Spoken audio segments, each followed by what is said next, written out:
Hi, everybody. Welcome to Detroit, Michigan Ford Field. I'm Joe Cochran, along with Scott Johnson. CT&D's coverage of this wild card matchup. St. Mary's Prep taking on Notre Dame, the Fighting Irish. The last regular season game of the year. St. Mary's head of the playoffs with a 7-1 record.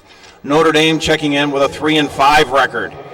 And Scott, Notre Dame would love to finish their season with a win and upset St. Mary's as they head into the state playoffs. And they're very capable of doing that as well on top of that, because this is a ball club it might be 3-5, but at the same time, they're a team that has had some very close losses to Crockett for one and a few others. So this team is really just 2 plays away from being in the playoff on itself.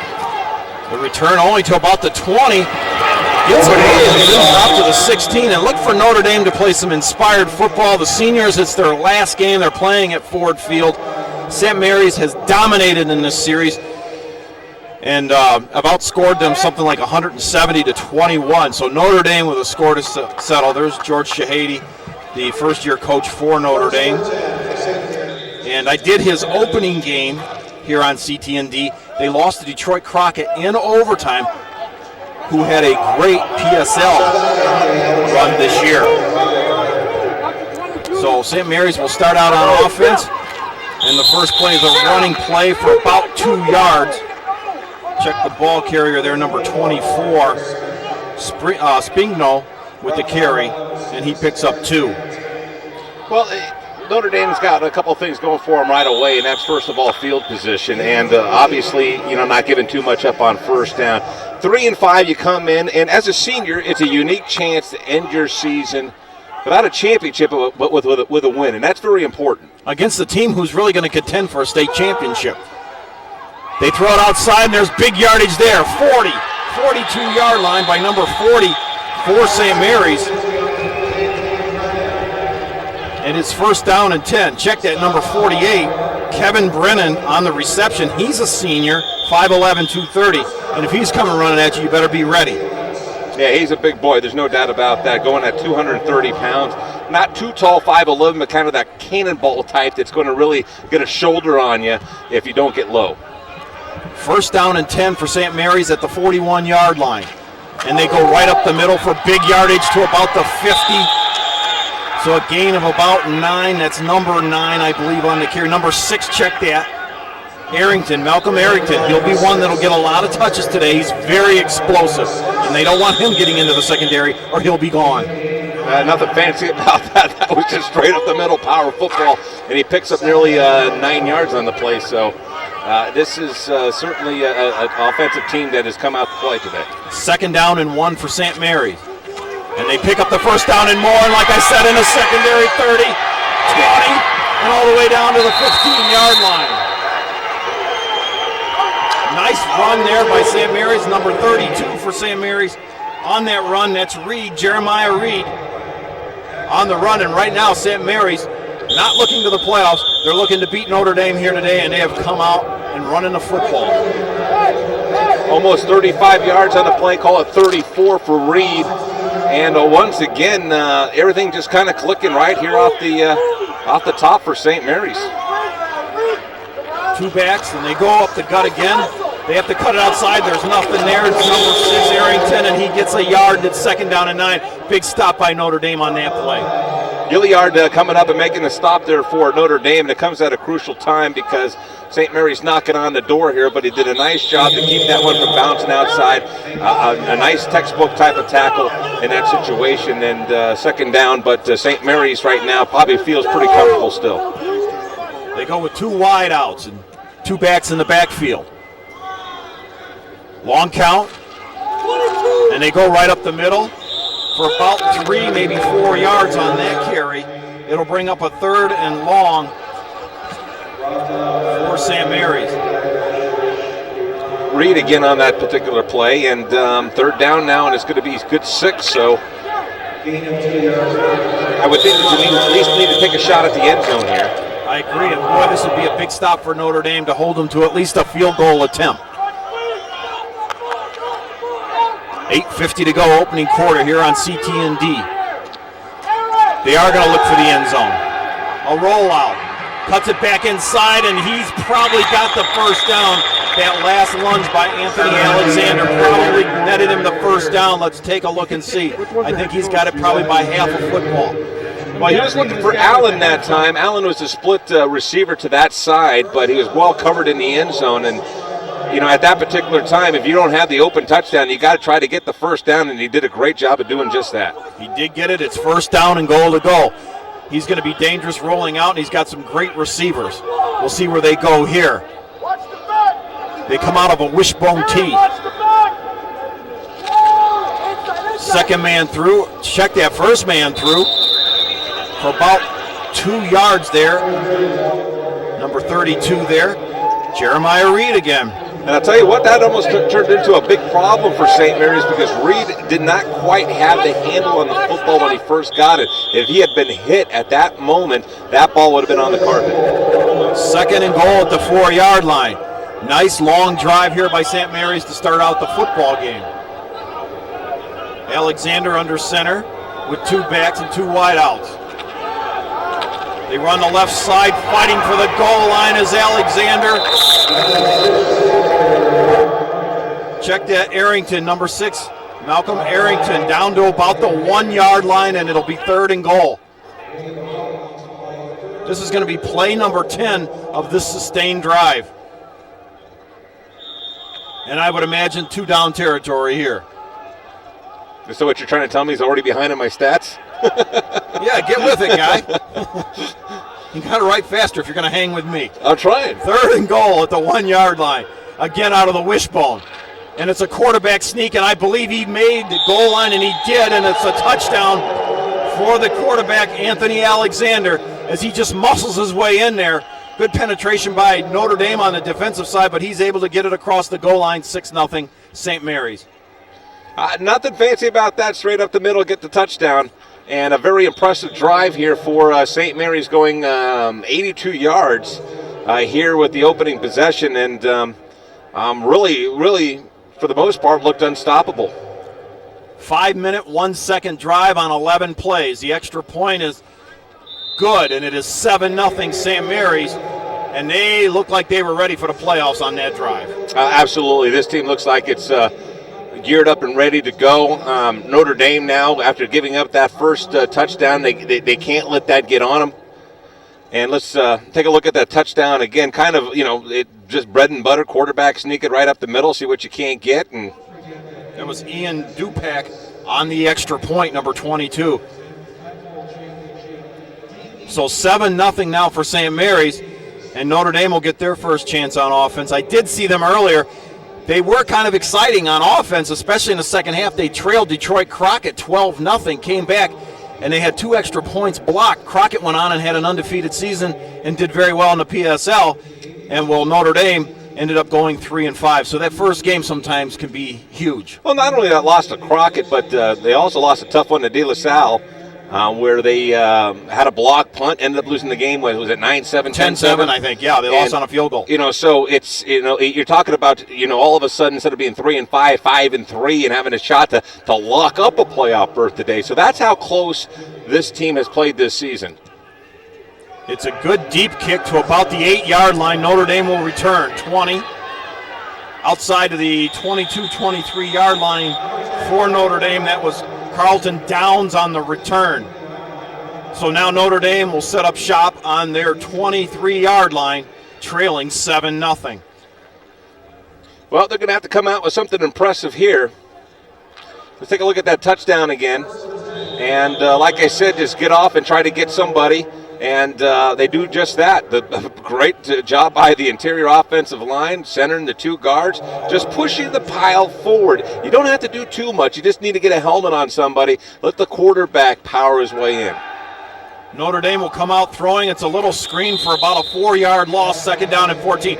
You and I were talking earlier, St. Mary's in Class B several years ago went unbeaten in basketball, unbeaten in football, and ran the table and won state championships in the same year. Very rare does that happen. Yeah, it doesn't happen too often. Obviously, this team has a great, or this school, I should say, has a great athletic tradition, not only in football and in basketball, but other sports as well. And certainly, I think all time too. They're right up there with the Harrisons of the world as far as one of the great schools in Michigan. Now Notre Dame moves the other side, picks up a couple yards. That's Wiley, the quarterback, number 7, handing the ball off. And St. Mary's not falling for it. It's a pickup of about 2 yards. It'll be 3rd down and about 11. Jeremy Johnson getting the first 2 touches of the game here for Notre Dame.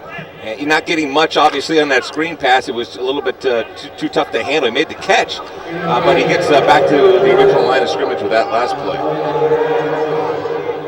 So 3rd down now for the Irish. Long count with 2 backs in the backfield.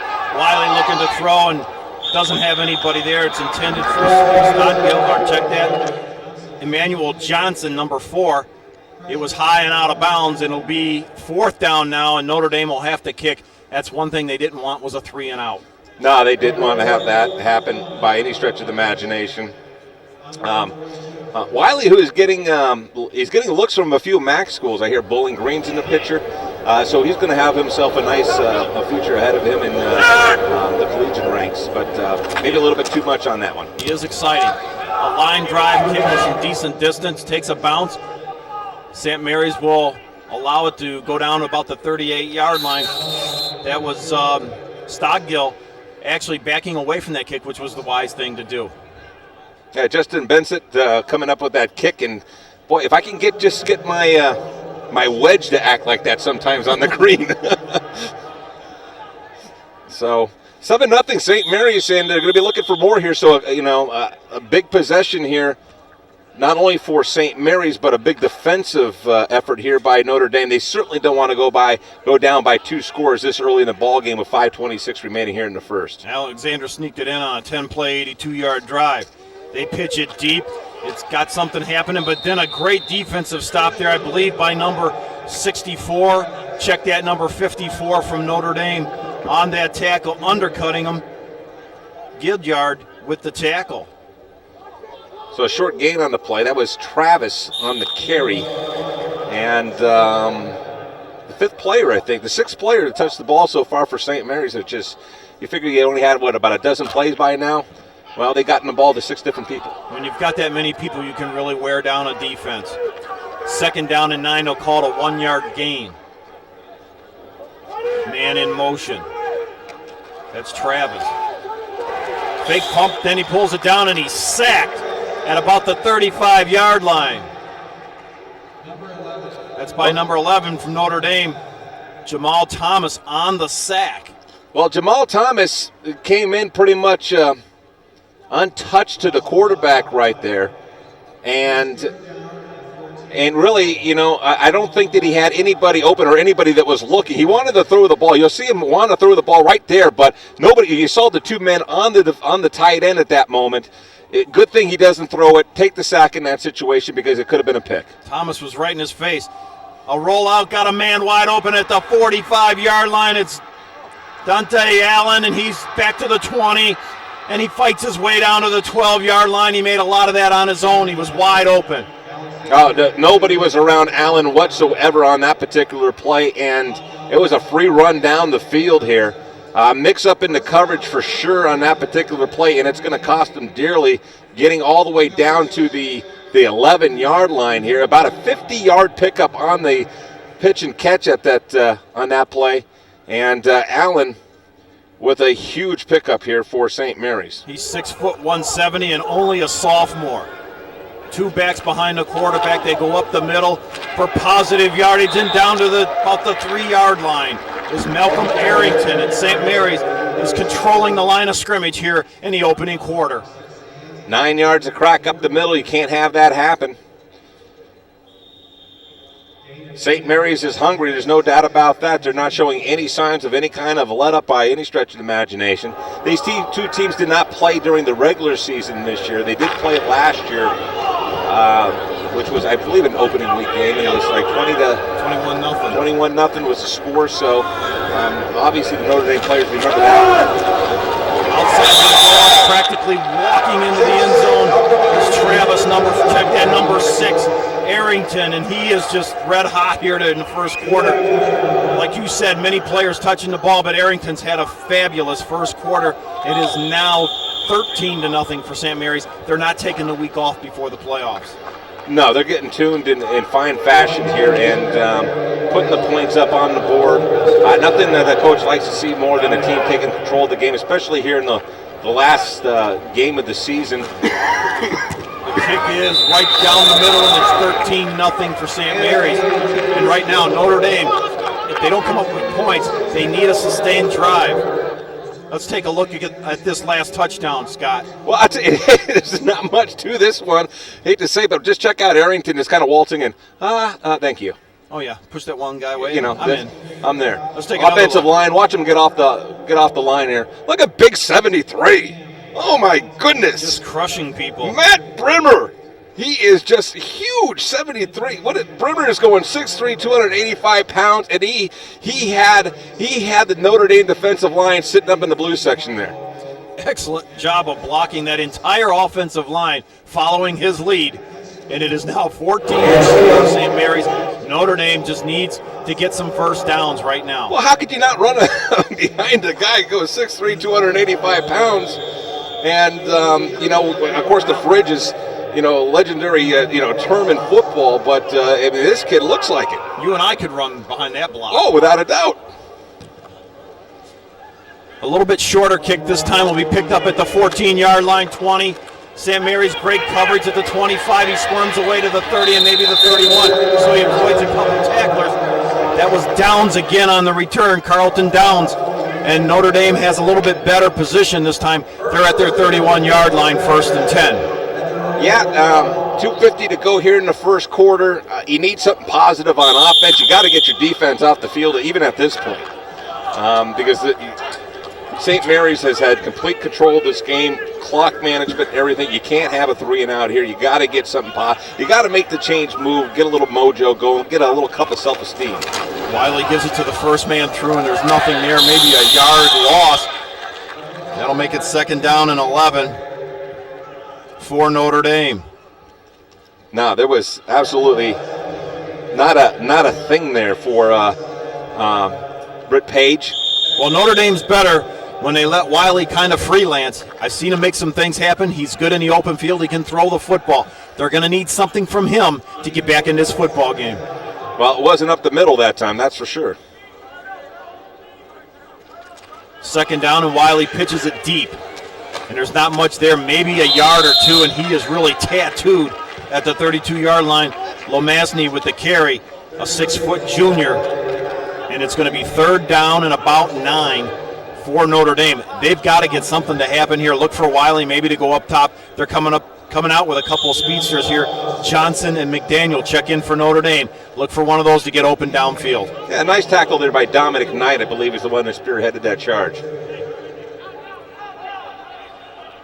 Wiley will drop into the shotgun and split the backs. 2 wideouts.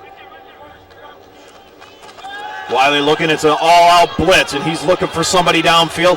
Got a man open, but he overthrows him. But he was really under the rush, and he hit the deck hard. It'll be 4th down now for Notre Dame. Well, he had a man downfield, but great coverage that time. And Wiley, really not much you can do there except try to improvise and hope that his receiver would be able to shake loose and get down the field. But that's asking an awful lot. First of all, you're scrambling for your life, moving to the outside. Then you got to hope that your receiver's in sync with you enough to sit there and bolt at the same time. And it's just a tough play to pull off on any level. The punt is a low line drive that'll bounce at about the 42-yard line and roll down. A good Notre Dame roll to about the 33-yard line. So that's probably the best thing that's happened to Notre Dame so far here in the first quarter. 1:16 to go. You're on CTND. Joe Cochran, Scott Johnson with the call here, with St. Mary's leading Notre Dame 14-0. Yeah, Bensett is obviously has come out to play, even though he's the punter. But the best return is obviously no return. And so far he's 2 for 2 in that department. And remind me not to play golf with him. Well, this is a big defensive stand for Notre Dame. They've got to come up with a turnover or maybe a 3-and-out and try to set up the offense. They go on an end around.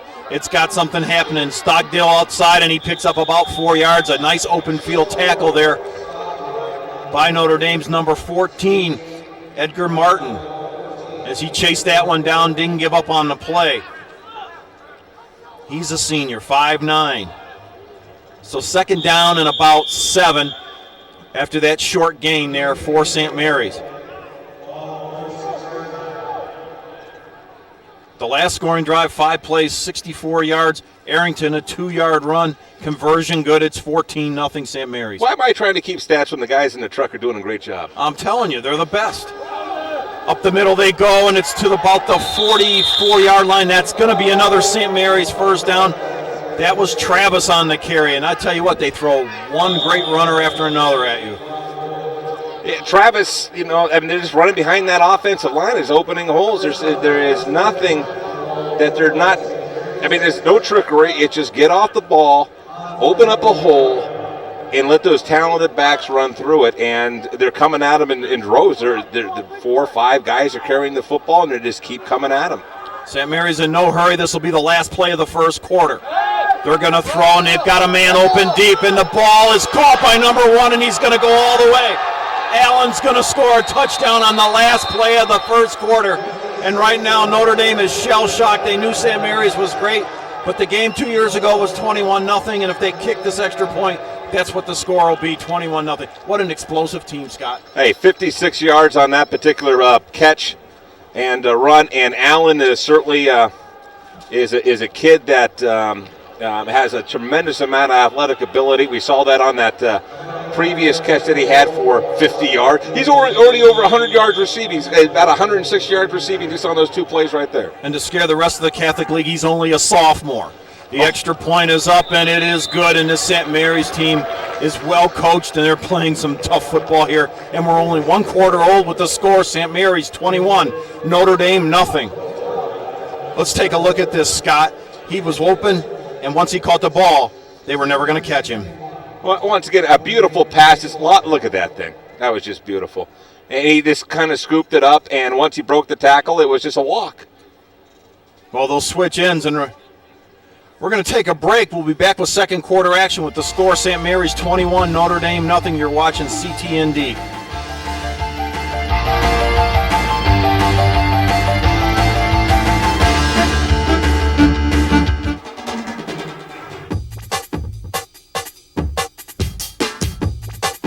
Education is the key to a successful future. A Catholic education teaches good Christian values which students will carry with them for a lifetime. For more information, call the Catholic school in your area or the Catholic Schools office at 313-237-4676.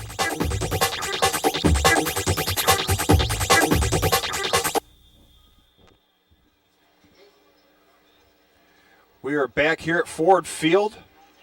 Joe Cochran and Scott Johnson, 21-0 already for St. Mary's as they get ready to kick it off. Let's see if Notre Dame can't get a return. It's a kick fielded at about the 12, 20, 25, and not much more, maybe 2 yards out to the 27-yard line. And that was number 10 again, Downs, who's getting a lot of action on kick returns. And any one of about 6 guys that could have brought him down. You saw all those red hats surrounding him right there, just short of the 30-yard line. Great special teams here by St. Mary's. He wasn't going to go anywhere. Well, now Notre Dame needs a scoring drive. Well, at this particular point, the thoughts creeping in their head, and you hate to say that, you go, gosh, we just don't want this thing to get too out of hand here. So, you had 2 3-and-outs. You got to have something. They hand the ball off. It's nearly fumbled on the exchange, but able to get a couple yards out of it is number 5 for Notre Dame, and that's Britt Page. He had a lot of carries against Detroit Crockett, had a pretty good football game, and that's his first touch of the day. Well, Page is another guy that is kind of a cannonball here. 5'9", 226, low center of gravity, but he can't take on the whole team. Yeah, give St. Mary's credit. This has been a flawless first quarter for them. So Notre Dame, second down. Fake handoff. They'll keep it on the rollout and pick up about 5 yards to the 30 as Wiley kind of gives him misdirection, and then he finds about 5 yards. Well, I think he's trying to do exactly what you said about a series ago. He knows that his team is not generating anything right now, so he's got to try to make a play. And right then and there, you could tell that he went out, rolled out, didn't see what he saw, what he was looking for, and decided to just turn it up and see if he can't make a play. Got some yardage. Would like to got some more, obviously, but now they're in a critical third down. He's in the shotgun. There's another number 7 in the NFL who tries to make things like that by scrambling and make things happen for his team. Fires it over the middle, and it's broken up. A clean defensive play, and Wiley's not able to get it there, and it's 4th down. And this Notre Dame defense is looking for some help. They've got to be tired. They've been on the field almost the entire first half. Vincent Hendon was the intended receiver, but Sean Windy comes up and just kind of blew that play up. Nice play by him. So it's another 4th down now, and here comes Benson in the kick again. See what he got on his foot this time. A decent kick there. So, once again, the coverage is great here for Notre Dame, as no return on the play. But St. Mary's obviously in great field position again at their own 40-yard line. Got a chance to drive here with 10-17 remaining here in the second half. They're already up 21-0. They start the running clock at 35. And you see the scoring drive that time. Not much to it for St. Mary's. It was 3 plays, 67 yards. And a 56-yard pass by Allen, who's over 100 yards for the day so far. And they go up the middle for about 7 yards. They can't do anything wrong. Just dominating here in the first half. And the thing is here, if St. Mary's does start to pile up the points here, I think if it ends up going that way, you can't look at it necessarily like they're running up the score by any stretch of the imagination. They're here to get a good football game in before starting a very tough playoff run. And you really need to, have that team working in sync here. And obviously they are, and they're going to have to sit there and continue to do that for at least a half before they start bringing in the other bodies. Well, they're close to a first down. I believe they're going to be in that Marine City region, and that will be quite a matchup there, as they've met a couple times over the years with St. Mary's winning and either getting deep into the playoffs or to the state championship. They're going to call this 3rd and very short. Can't be more than the length of the football for a first down. Well, that's the great thing about the playoffs, is that you start off in district play, and it's all your neighbors that have qualified for the play, for the most part anyway. I guess there's some guys that have to, or some teams that have to travel some distance to get there. But for the most part, it's usually, rival schools that you've faced at one time or another. They rumble for the first down. Boy, they just keep mixing it up with the backs here. I believe that was 22 from St. Mary's. Dupac with the carry. Now I'm really glad I'm not keeping score anymore. It would be crazy trying to keep up with it all. Sure. 1st and 10 now for St. Mary's at the 47-yard line of Notre Dame. They've scored on each possession here so far. They fake the handoff. Got a man open over the middle, too high and hard. Boy, he had all kinds of choices that day. He had a man in the flat that was open. He had the middle receiver who he tried to throw to right there. He was open. And actually he might have had a play downfield as well. But just not able to connect on that one. So I guess while he wears number 7, he's not Superman. No, but he had a super first quarter. And that was intended for McLaughlin. It'll be 2nd down and 10 now for St. Mary's at the Notre Dame 47. And Notre Dame desperate for a stop here. They come up to the line of scrimmage and they run the ball up the middle again, and it's Arrington for about 5. It'll bring up 3rd and a long 5 at the Notre Dame 43-yard line. Folks, watch the line of scrimmage. You'll see it physically move. It's not like the back's running through and slipping by a couple of players and landing 3-4 yards downfield. You see the physical pile move. I mean, it looks like the line of scrimmage is moving all in one motion. Watch, it's going to start here about the 43, and I'll venture to guess it'll end up, you'll see all the green shirts around the 40 after this. Notre Dame jump quick. There's no flag, and the Irish are able to bring down the ball carrier at the 42. So now St. Mary's at 4th, and we'll call it 4. Looks like they're going to try and go for it.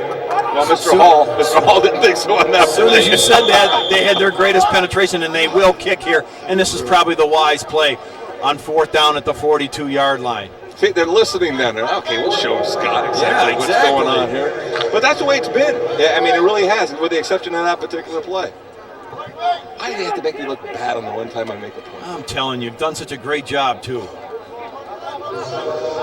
Well, this is a rarity so far. Here's 7 minutes to go here in the second quarter. We're seeing our first punt by the St. Mary's team. It's a very high kick that bounces at the Notre Dame 18, and I think we're going to get a flag on St. Mary's, maybe not giving room for the return man to make a play. We'll see what they call here. I think it may be interference, but let's check it downstairs. Well, it looked like the deep back there just kind of gave up on the football. It is interference. Yeah. On St. Mary's, probably the only thing that's gone wrong so far. I'm not sure that deserved the flag to be called. I agree, but that's what, if anything, I thought that's what they were going to call. So I believe they'll mark this one off against St. Mary's, and I believe interference is 15 yards. So Notre Dame's actually going to have some decent field position, but we have a timeout right now. Well, whatever you can get, you get it. Well, wait, you know what? They're bringing the kicking team back out. They're going to make them kick it over, I guess, and maybe try to set up a return. That's exactly what they're going to do. So St. Mary's will have it at the 38, or checked at the 43-yard line, and they'll kick again. You know, that's not a rule that I necessarily agree with there. I mean, well, that's a heavy penalty, too. It should not cost you 15 yards. 5 at best. That's what it is in college, I believe. Downs is back for the kick. He stands on his own 30. And the kick is another high one. And a fair catch is called and made just inside the 30-yard line. And that's where Notre Dame will start. So they get a few yards on the penalty, about 12 yards difference. And let's see if the Irish maybe can sustain a long drive, get in the end zone, and go into halftime 2 touchdowns down. Well, that's the thing here, is that if they can get a touchdown here, creep within 14 points, you do have a chance at, all of a sudden a turnover or something like that. You're right back in the ball game at that point. But they have to establish something. They got to move the chains any way they possibly can. Doesn't matter how you do it, just get it done. Back to throw is Wiley. He's got a man down there in single coverage, but out of bounds. And I'll tell you what, it was single coverage, but there was no room for the receiver to move. Well, I'll tell you what, Allen was back on the coverage that time. Got spun around, but he was licking his chops. He thought he had a chance for an interception on that play. There's Wiley right there. You talked about him going to Bowling Green and maybe some other schools interested. He truly is an athlete. He runs the field well, and he's got a strong arm. Well, they got a couple players here that are looking at scholarships. Britt Page is also, is being looked at by several schools, too, from the MAC and what have you. Notre Dame has some very talented guys on this ball club. They're just having a tough time here against, obviously, a team that looks extremely good at this point. And look at that! Look at the defensive line get into the backfield and disrupt that rhythm. And we were talking about, before, watching the offensive line for St. Mary's move the green shirts back. That time he had about four red hats that were in the backfield disrupting that play, not giving them much to run. They get a couple of yards out of it, but they'll give that up on second down and long. That was Lemansny on the run. Comes from a family of great athletes running the ball here for the Irish. He's only a junior. But now it's third and long again, Scott.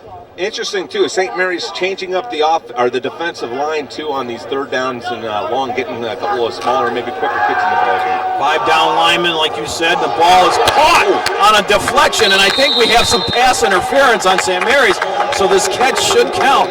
But he got it on a deflection from his own receiver, I believe. And let's see what they call here. He's tackled at the 45, but I think this is going against St. Mary's. I don't know how Hendon came up with that. It was watch this carom. Yeah, we got to see this one. Is this? It is interference. It's declined, first of all. To tell you the truth, I thought it might have been a pick at first, and it was intended for Hendon, but I don't know how he comes up with this football. Let's take a look here. Oh, off the hand. There it is. Nice catch and concentration there. And it could be a play just like that you take and you get a little bit of momentum off of that. If he would have gone the distance I'm talking about, and that, it could turn around a ball game. It really can. They need something to spark the club, and maybe that's it. Well, they're doing a nice job on this drive. Wiley's got a man open. He gets his feet in bounds at the 34-yard line on a nice catch. Here we got some rhythm going now, Joe. You can sense a little bit of rhythm now by Wiley and the team here. They come up and they get that big play there on that deflection. They get the out of bounds here. Watch Manuel Johnson on this play, Scott. Yeah, let's take a look at this one. The nice job he does about getting his making sure this is a completion. Yeah, you only need 1 foot in high school. That's a catch in the pros there. So it's 1st and 10 now. Notre Dame showing some life.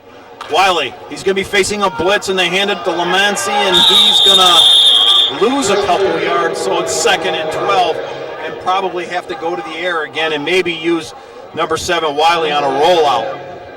Yes, St. Mary's wasn't having anything of that. We're coming up on 5 minutes to go in the half, and if anything, Notre Dame's keeping that high-powered offense of St. Mary's off the field. They come up to the line of scrimmage in the shotgun. 2 backs and 2 wideouts, 1 to each side. Wiley fakes the handoff, and he's on a rollout, and he's in trouble, and he gets rid of it, and he's got a man and a great catch. And that is a catch. He didn't lose it until he came out of bounds, number 11. That's Jamal Thomas for Notre Dame. A great athletic move by the quarterback and the wide receiver. He had nowhere to go on that one. He was down in the backfield for all intents and purposes there, and he comes up with a nice play and getting that ball out there. Look at this. Watch him here. Look, he should be done right there, but he's able to have enough on it to get it out there. That's just a fantastic play. That's why that's why he's being looked at by the colleges. Back to action, 3rd and about a yard, and they hand it off quickly. And they lose 2 or 3. And in a play like that, Scott, I'm thinking you need 3rd and 1. Maybe you don't need the shotgun there. You just try to bring in Page and let him ramble for it. He's very tough to bring down. Now you've set yourself up with 3rd and about 3. Well, I think we both discussed how we like when for teams like this to go out and get a first, to just go get the first down. Don't do anything that's fancy in the backfield. And sometimes when you do things that are fancy in the backfield, and the other team knows that you only need a yard, they get it. They get penetration. They've been getting penetration all game long. So in those type of plays against a team like this is not going to. They don't need any help. No. And of course, it's easier here in the broadcast booth, and St. Mary's is offside, and that's one way to pick up your first down. Well, I'll tell you what, and I don't know who called the. For the count to be on 2 instead of 1 or what have you, but they caught that aggressive defense leaning right there, and they're going to pick up the first down. That is sometimes it's an overlooked play. You got a team that's pinning their ears back, getting penetration on you. They can't wait for the snap of the football. You just change the cadence a little bit. What a key situation, too. It was 3rd down and 4 or something like that. You pick up the first down now off the 5 yards. Beautiful thing. Well, now they need to go up top and maybe try to strike for the end zone here. They're in the shotgun, and it's Wiley back to throw, but he's going to throw it short, and that ball is not caught. Nice effort there by Johnson. I tell you what, you must have bobbled it on the way out of bounds because I thought that was a catch. Yeah, as he was going down, he didn't have control, landed out of bounds, and the ball came out. 2nd down and 10. I like the call, though. Perhaps they go to the other side of the field. There wasn't much there. But let's take a look at this one again here. Let's see this thing. Yeah, he did. It did pop out. I didn't see it pop out. The official right there for the call. 2nd down and 10, Notre Dame. Shotgun again is Wiley. He's got a man open, and he hits him with the pass. A great throw and a great catch. Boy, Hendon went right up in the air to grab that one and pull it down. That was a nice play. Now 3rd down and short again. Obviously, at this stage of the game, it's 2-down territory. With the ball down at the 14-yard line, down by 21 points. The thing is that, in some sense, if I'm Notre Dame, I don't want to score too early. No, exactly right. Pick up the first down here. That was a great catch by Hendon, too, because he knew he was going to pay the price. Oh, he did. He did pay the price. Watch how he goes up here, Scott. He knows he's going to come down hard. And we've got a timeout on the field. I think it's St. Mary's. Look at that as he lands down. Nice open field tackle there and hit. Ball maybe a touch high. but he knew he had to go up and climb the ladder to get it, and he certainly did. That was Sean Windy, number 21, on the hit, and it's third down. And I think you try to bunch them up at the line of scrimmage and go with your quarterback sneak, or maybe get Page or one of your big backs the ball and pick up this first down. And like you said, then that's going to take another 30 seconds off the clock. Right. You want to give St. Mary's, if you put this ball in the end zone, you want to give St. Mary's no time on the clock if you can. The likelihood of you stopping St. Mary's and getting the ball back with an honest-to-goodness chance to score again is probably not going to happen. So don't worry about the clock at this particular time. You're putting together the drive that you need to build a little bit momentum off of, and you got to get the first down here. Well, they do it this time, and they still don't get the first down. The St. Mary's club just so good on defense, and now it's fourth down, and if you're Notre Dame, you got to go for it. Three's not going to help much. That was another spot, too, where you could have gone with a longer count. But St. Mary's had tremendous penetration that time. They're going to bring in McDaniel and Johnson, number 1 and 4, respectfully. Look for one of those two guys to get the ball here if they do go through the air, because they lost a little on that. It's almost 3 yards now for a first down, coming up on 2:45 to go in the first half. Not quite 3 yards, but it's a good 2. They fake the ball inside. Wiley's on a scramble. He's going to try to get the first down, and St. Mary's is going to stop him. But there's going to be a face mask here, regardless if it's 5 or 15. It's a first down. Number 6 there for St. Mary's, making the stop, and that was Arrington. I'm not sure if he's the one that got the face mask, but you saw that right away. You said face mask. Yeah, he got a part of the helmet. So you don't necessarily need to get the face mask to have a penalty. So if you grab the back end of it, grab any part of the ear hole sometimes, you will draw a flag because you can't manhandle the helmet here. I think it's the 5-yard variety, too. Didn't twist the head, but boy, he took a shot as his face mask was being pushed, and it looked pretty wicked. Yeah, Dominic Knight just got his hand caught in the cookie jar that time. They run to the left, and again, like you said, they are taking some time off the clock. Number 9 delivered a shot there for St. Mary's on the last play. Knight, Dominic Knight on the hit there. He's only a junior. So now second down and goal to go here for Notre Dame as we close in on 2 minutes to go. First half, they'd love to put 6 on the board here. Oh, it'd be a shame if they don't. It could be the ball game for them if they don't get in the end zone. We're only in the first half. Wiley under center. Hands the ball off. They've got some room to the left, but St. Mary's closes quickly. Number 1, McDaniel there on the open field. Makes a great tackle, because if not, it's a touchdown, and it's Lamanzi on the carry. Actually, Allen on the tackle. I'm sorry. Yeah, Allen on the tackle, and he was able to read that real well. And the St. Mary's defense strung it out long enough for him to come up in the corner to make an impact on the play. Now we're down to third down and 5 again. This is a long 14-play drive. I believe they started on their own 30. So they're hoping to cap it at 70 yards and get in the end zone here. Wiley takes the snap in the shotgun. He's looking. He's in deep trouble. He's flushed out. He's on a scramble. Fires to the open man in the end zone, and it is incomplete. He did everything but get the ball right to him. He had to go down a little bit for it. Wiley was on the run and had to let it go, and now it's fourth down with 1:01 to go in the second quarter. Yeah, he had Johnson there, and they just could not come up with the pitch and catch on that play. And this is a good timeout by Notre Dame. Let's talk it over. We have to have 6. You're watching CTND. Joe Cochran and Scott Johnson coming to you from Ford Field. And what looked like was going to be a blowout, still might be, but Notre Dame trying to creep their way back in the game. Take a look. I was surprised that this wasn't a catch too. Maybe it's just my eyes from this distance. I don't know. But look at it. He gets away from one man. He's thinking running. Now he throws. And it's the eyes. See, there's it was a nice breakup there, boy. It was a nice breakup. This is a good angle right here. Great job Allen down there with the cameraman and everybody in the truck. Allen did a nice job. If he could have got the pass away a fraction of a second sooner, Allen would not have had a play on that, and that would have been a touchdown. Well, he's running for his life too, Scott. Sure, but you'll see him open up in the corner of the end zone there. You'll see that he's open there for a quick second. He does get his hands on the ball, just can't cradle it in. As you see, he's being flushed out there. There's the receiver up in the corner. He needed to throw it just a second before that. But, it's kind of tough. He's thinking, okay, do I run? Do I throw? Do I run? Do I throw? Do I run? Do I throw? He could have done either there. He could have. So here we go. 4th down. 65 yards on this drive. Wiley again, he's got the corner of the end zone open and the ball is not caught. I think Wiley could have run it in.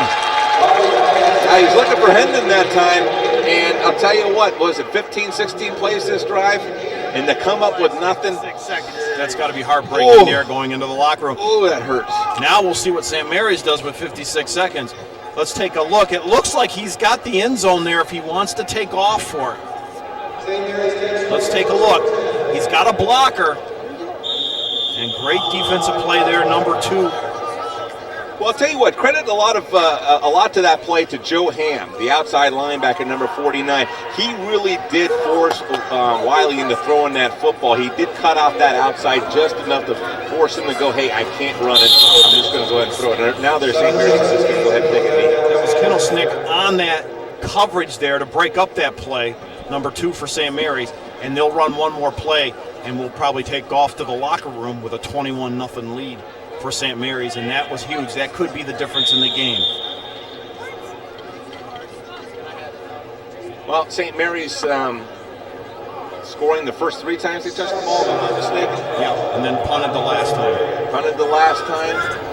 Notre Dame comes back with a big drive, doesn't get anything out of that. That'll do it for half, and St. Mary's really paving their road for the playoffs here as they want to stay in sync here before they start next week, and that'll do it. Well, that'll do it for the first half. You're watching CTND with the score, St. Mary's 21, Notre Dame nothing. We'll take a break. We hope you'll come back. Stick around, folks.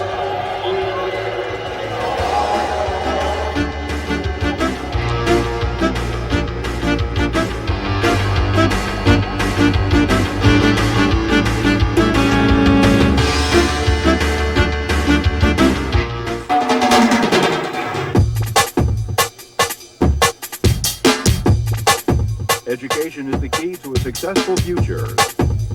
A Catholic education teaches good Christian values which students will carry with them for a lifetime.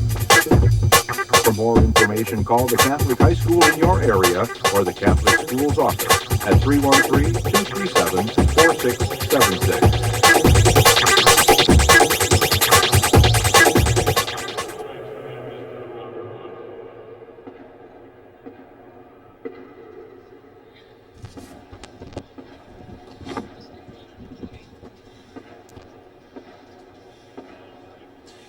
We're going to join the halftime festivities here. Enjoy the marching band.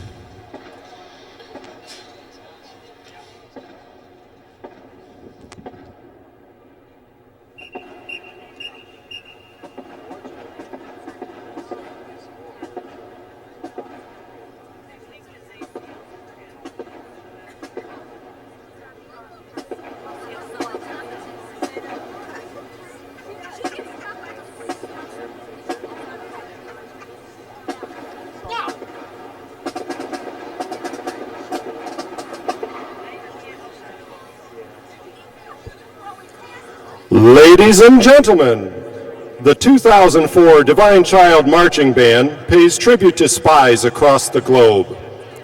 Drum majors Lauren and Alan Mikowitz, are you ready?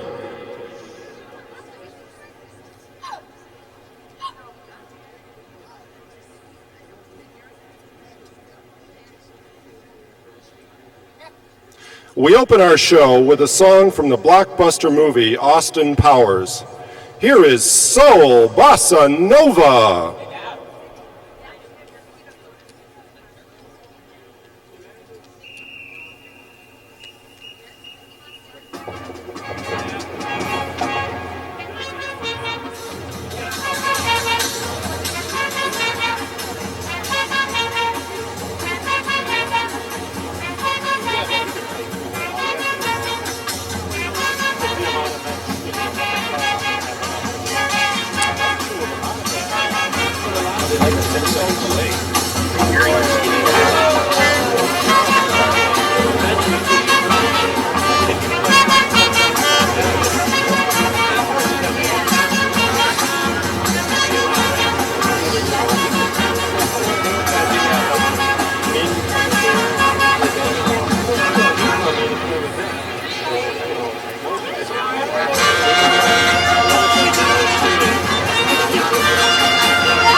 Our next selection is a crowd favorite when it comes to a spy show. Here is the ever-popular Secret Agent Man.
We close our show with a mission, should you decide to accept it, from Tom Cruise's smash hit at the movies. Here is Mission Impossible.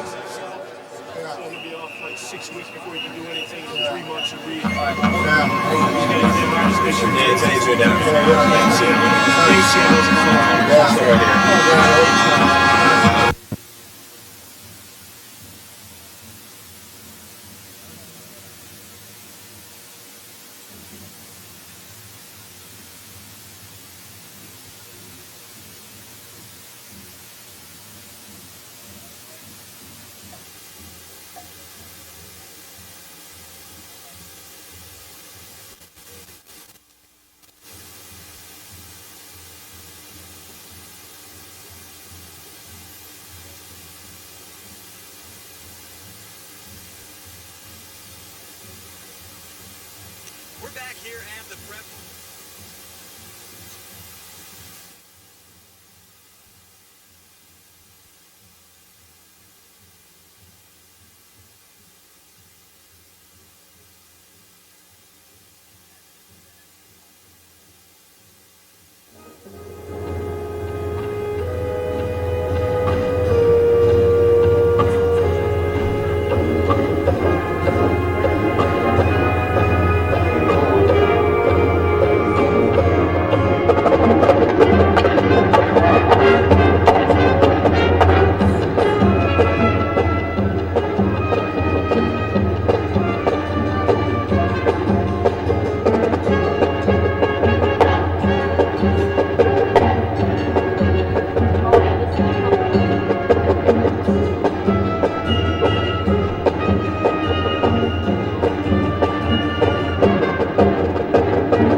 The Divine Child Marching Band is led by drum majors Lauren Mickowitz and Alan Mickowitz. Our featured twirler is Melissa McDonald. The band is directed by Mr. Robert Bush. Thank you. Good night. Thank you to Divine Child Band for its support of the Catholic League and the fantastic entertainment this afternoon. And now, the University of Detroit Jesuit High School Marching Band, under the direction of David Rhodes, drum major Neil Nanti. The U of D bands will feature the sounds of soul and R&B. It's a little bit of the old mixed in with the new. The U of D band will perform 3 numbers this afternoon. The first tune is from the popular group Earth, Wind and Fire. It is called In the Stone.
The band will now play Some of the New with one of the hit songs by Outkast, The Way You Move.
The band will finish with the Earth, Wind and Fire medley of Getaway in September.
Jesuit High School Marching Band under direction of David Rhodes, drum major Neil Nante.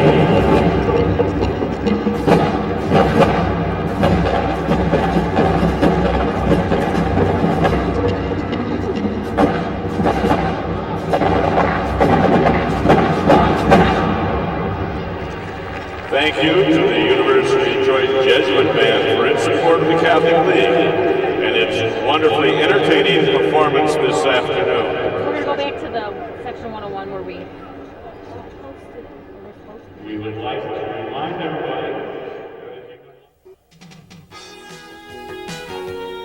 Hi, everybody, I'm Dick Vitale. If you're looking for a strong academic reputation and a school where you can get great personal attention, there's one place, the University of Detroit Mercy. Yes, you'll get the best of the best academically.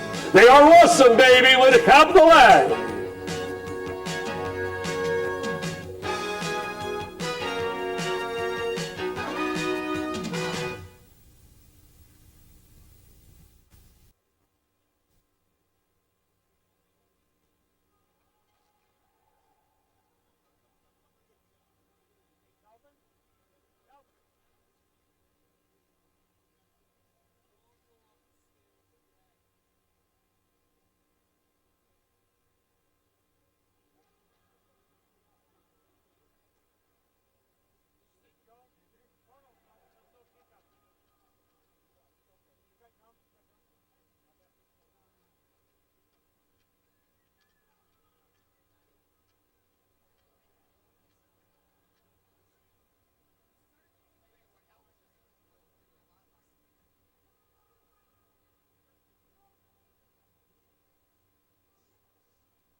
Hi, welcome back for second half coverage. Here at Ford Field, I'm Joe Cochran along with Scott Johnson, CTND. Orchard Lake St. Mary's jumping out to a 21-0 lead. And Scott, if Notre Dame could have punched that in, they were on the 5-yard line, it would have been 21-7 as we ended the half. St. Mary's takes a knee, and right now they're in control. Yeah, Notre Dame looked like a completely different ball club on that last drive compared to the first three drives. As you see here, St. Mary started off 10-play drive going down the field for a touchdown off their own 18, an 82-yard drive there. Then it's touchdown, touchdown, touchdown, and punt. And, then they took a knee at the end, so you really can't count that last drive at all. But they certainly controlled that first quarter, jumping out to that 21-0 lead. They will kick off to start the second half, and Notre Dame will handle the kick at about the 15, 25. Weaves back inside 35, got some daylight to the 40, and once again it's our man Thomas. Check that, Carlton Downs, number 10, on the return. Well, Downs gets them into a good field position, and their drives have not been all that great in the first half. As you see, 3 and out, 3 and out, 3 and out. Then the big 15-play drive. How could you have 15 plays and not get anything on the board? That's when you kind of just fizzle out at the 5. St. Mary's only ran 2 more plays, 26-24, but they're up 21-0. Pure domination so far. Let's see if Notre Dame can make a rally. They're in the shotgun. Wiley takes it outside, and he's going to pick up some yardage. He's got a first down. He's down to the 44-yard line. Calvin Wiley Jr., number 7, gets some positive yardage and no quit in that Notre Dame offensive line as they try to get back in this football game and make St. Mary's earn this game. Well, I'll tell you what, that's the way you want to start off the first half, by getting a first down on the first play. And Wiley, once again, certainly is going to have a future in the college ranks. And he displayed his athletic talent on that play, and they're now into St. Mary's territory again. 1st and 10 at the 44 of St. Mary's. Again out of the shotgun, they fake the handoff. Wiley going over the middle, he's got a man and the ball is dropped. Jamel Thomas just couldn't hang on to it. The throw was low, but it was catchable. Oh, Thomas was right there. He'll be seeing that one in his dreams tonight. He was wide open on the play. Everything that Notre Dame wanted to have happen on that play happened, with the exception of the catch. It was going to be another nice gain for them, but it'll be 2nd down and long now. Well, this is the 2nd straight drive now where Notre Dame's shown some positive things. They'd like to get this ball in the end zone and give their defense a chance maybe to come up with a turnover. 2nd down and 10 at the 44-yard line. Wiley in the shotgun, waiting on the snap. And this time they do hand it off, and that is smelled out by number 8 for St. Mary's. McLaurin with the tackle for the loss of 4 yards. It's 3rd down now and 14. Well, that's not what they wanted. But a nice defensive play by St. Mary's here. Let's see this one again. McLaurin right there. And there he is right there to come up with a big hit and the tackle on the play. And 6'4", 232 pounds, he's hard to sneak by. Very agile. 3rd and 14 now for the Irish. They're back in the shotgun, and they're going to have to go up top. They fake it, look out. Wiley's in trouble. He eludes the attempted sack. He's got a man open, and it is caught. And I don't think it's the intended receiver. He's out of bounds, I believe. No, he's still in bounds. He's to the 2-yard line. Number 4. Emmanuel Johnson, and if we do see this again, I don't think that pass was intended for him, and he is really hurt, and I think he hurt his ankle there. He is definitely in a lot of pain down there, and I think I think you're right. I think he got it twisted or what have you down there. But on this particular play, I don't think he's the intended receiver. No, I think he got overthrown on the play. And Johnson just happened to be the guy that was just standing there waiting for the coming out. Watch the play here, Scott. I don't think he's the intended receiver, but he doesn't give up on the play, and he's there to make the catch. I believe that ball's overthrown there. Yeah, he was looking for Hendon on the play. I don't know how they didn't miss him going out of bounds right there, but come up here, boom. He gets tripped up, and but look at Wiley here. He gets away from one man. He's looking. He's going to take a hit, and he does a little bit there. But the ball is, I think, well, he could have been thrown for him. Well, you looking from that angle, yeah, I would think that he might have been tossing it down the field towards him. Maybe it was just Hendon was chasing the football at that point. Perhaps. I guess in regular speed on the first play it looked that way. But this is a nice, strong arm here. Ball thrown about 30 yards downfield. Perfect touch. I tell you what, great camera work. Boy, he got tripped up. Yeah, it is. That was great camera work, fellas. That was absolutely fabulous right there on that catching the ball and everything. As always the case, both teams take a knee when there's a injured player, and both teams taking a knee right now. Well, let's take a look at this. I mean, they're knocking on the door. We learned from the first half that this is no guarantee getting into the end zone. And you sit there and hate to say, boy, they would have scored at the end of the half here. You got it. And you get into the end zone here. You're talking about a one-touchdown ball game, but that's really what we could be seeing right here is a one-touchdown ball game, and they could punch this thing in. But it's not going to be that way. But you got to give Notre Dame a lot of credit for getting themselves off the canvas. 3 and out. 3 and out. 3 and out. 3 and out, and it's just kind of tough to sit there and come back from that, especially when a team goes out and puts 21 points on the game. But I'll tell you what. You like DVDs? I do like DVDs. All right, talk about them. Well, actually, I'm an old VHS guy. Okay, me too. But if you want a copy of today's game, all you have to do is contact us at CTND and give us a call at 313-237-5938. Or you could also write to us at, or stop by, I suppose, at 305 Michigan Avenue, Detroit.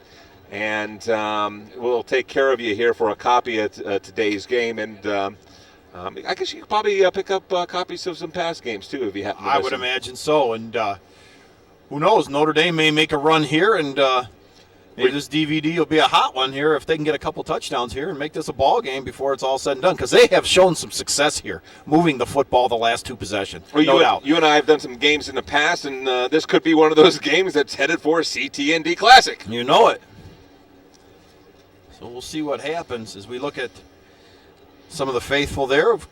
come out to see football at Ford Field, and I'll tell you what, this is about as nice a stadium as I've been in. Yeah, they did a phenomenal job with this stadium when they built it. I wasn't too sure that, when they came out, we're going to build another dome. I said, why are you building another dome? If you're going to build a dome, build it with a retractable roof or something like that. But to tell you the truth, I'm glad they didn't. Well, you know what? It's something you can use year long. You can have concerts in December here. And I think they think about that when they're building the domes. I'm not what you would call a dome person. I like outside football. You were on the West Coast for a while. I like that. So I like when the Vikings and the Packers played those outdoor games in December. But this is a great facility, and I think they're thinking the long range, too, of having concerts here and other events that they can have in the very cold weather. And with this new turf, it's not the old AstroTurf. It's that new turf that's out there. And you and I walked on it earlier today, and it feels like grass. It really does. It's soft. It has a lot of give to it. You could see why, especially the NFL players, really, really love it. But the architecture in this particular place is just phenomenal. We're standing or doing the broadcast from I can't remember the old building's name, but this used to be a warehouse, if I'm not mistaken. Oh, yeah. And they used it to kind of build into, the feel of the football stadium. I mean, you don't really see it too much.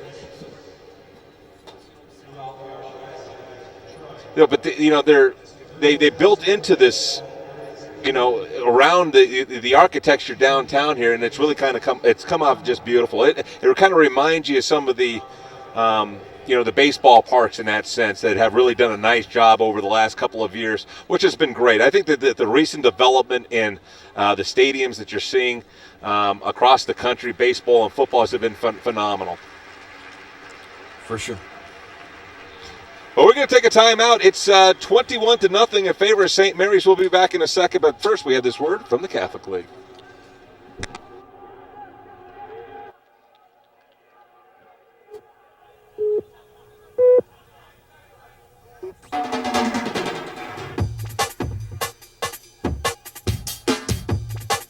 Education is the key to a successful future.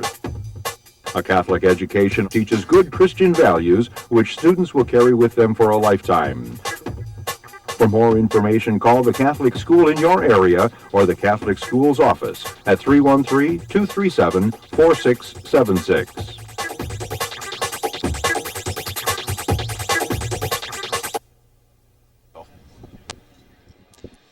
We're back. Ford Field. Joe Cochran, Scott Johnson.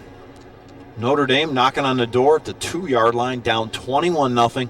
And Scott, I think with over 10.5 minutes to go, if they can score here, this team will be fired up and maybe play some good defense against St. Mary's. Well, they've dominated the ball game here over the last couple of possessions. Of course, they've had the ball for, basically a quarter on itself. And here's outside, and he just waltzes in. Wiley with the touchdown, and it's 21-6 now. And Notre Dame will kick for the extra point. Morasso, the kicker, is in now, number 12. And they'll see if they can't cut this to 14 points. And the defense has had a long rest now. They had halftime and almost 2 minutes on that drive taken off the clock. So they should be ready to go. Well, St. Mary's should be concerned here a little bit. They had firm control of this ball game. And they're lucky that this is not going to be 21-14. It's just going to be 21-7 as it goes through the uprights. The kick is good, and it's 21-7, and Notre Dame to kick off now. This Notre Dame team has really put, after that slow start, they have really started to put it together. Yeah, you know what hurt them was the offense in the first couple times that they touched the ball. They couldn't get any first downs and get any momentum. Now they've found some new wrinkles. They found some receivers open like we saw there just before the touchdown. Now they're spreading the field, and now maybe they can get back in this football game. I think if they can come up with a stop here and maybe get one before the end of the quarter, it's a touchdown game going to the fourth quarter. Oh, it definitely is. There's no question about it. And to tell you the truth, I'm sure that the St. Mary's coaching staff is telling them just that. That we're fortunate it's not a one-touchdown game right now. It'll be interesting to see how they respond offensively here because, up until the fourth possession for them, they were not stopped by any stretch of the imagination. Morasso to kick off. And St. Mary's definitely wants to go into the playoffs on some momentum. They certainly wouldn't want to lose a game that they're in favor to win. Here's the kick. It's a decent kick to about the 7-yard line. 10, 20. Look out, he's got a seam. 30, 40, the kicker to beat. And he is stopped at the 46-yard line. Boy, that could have spelled disaster for Notre Dame. And right now, St. Mary's in great field position. That was number 1 on the return there, Allen, and he's been explosive here tonight. All-purpose yards, somewhere threatening 200 by now. Great athlete, great blocking on the special teams right there. He was untouched. They just happened to open up a little bit of hole for him, and he was able to pick up an additional 30 yards. Full backfield, 2 wideouts, 1 to each side. As Orchard Lake St. Mary's comes up to the line, and they go right up the middle, and it's going to be, it looked like a 1-yard gain, turns out to about 3, maybe 4 yards. Yeah, this offensive line and those backs just keep their feet moving at all times. You thought that maybe, okay, it's going to be second down at about 9. All of a sudden, it turns into a second down and maybe a long 5. It was Arrington on that last carry. We'll call it 6, second down and 6 at the Notre Dame 30, check that 42-yard line. They keep it on the ground again, and not much happening there. Maybe a yard pickup, so now a big third down for the Notre Dame defense. You know, I've also been impressed today with the way St. Mary's ball handles. You saw them carry out the fake afterwards, and they had a couple of the green shirts kind of playing, and they have to. If they don't respect that, they will come back and they will burn them on it. And I wouldn't be surprised if we'll see that option play here sometime soon. I look for them maybe to try to put this ball in the air, 3rd and 5, and 3 wideouts, single back. Alexander. And there it is.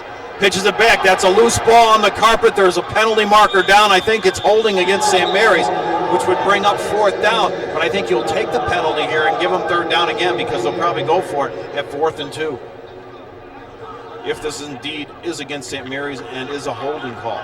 Yeah, it'll be interesting to see what they're going to do. Well, it looks like St. Mary's. Yeah, it is against St. Mary's. So they've got to take this penalty, I think, and give them the extra down, because they're going to go for it right there.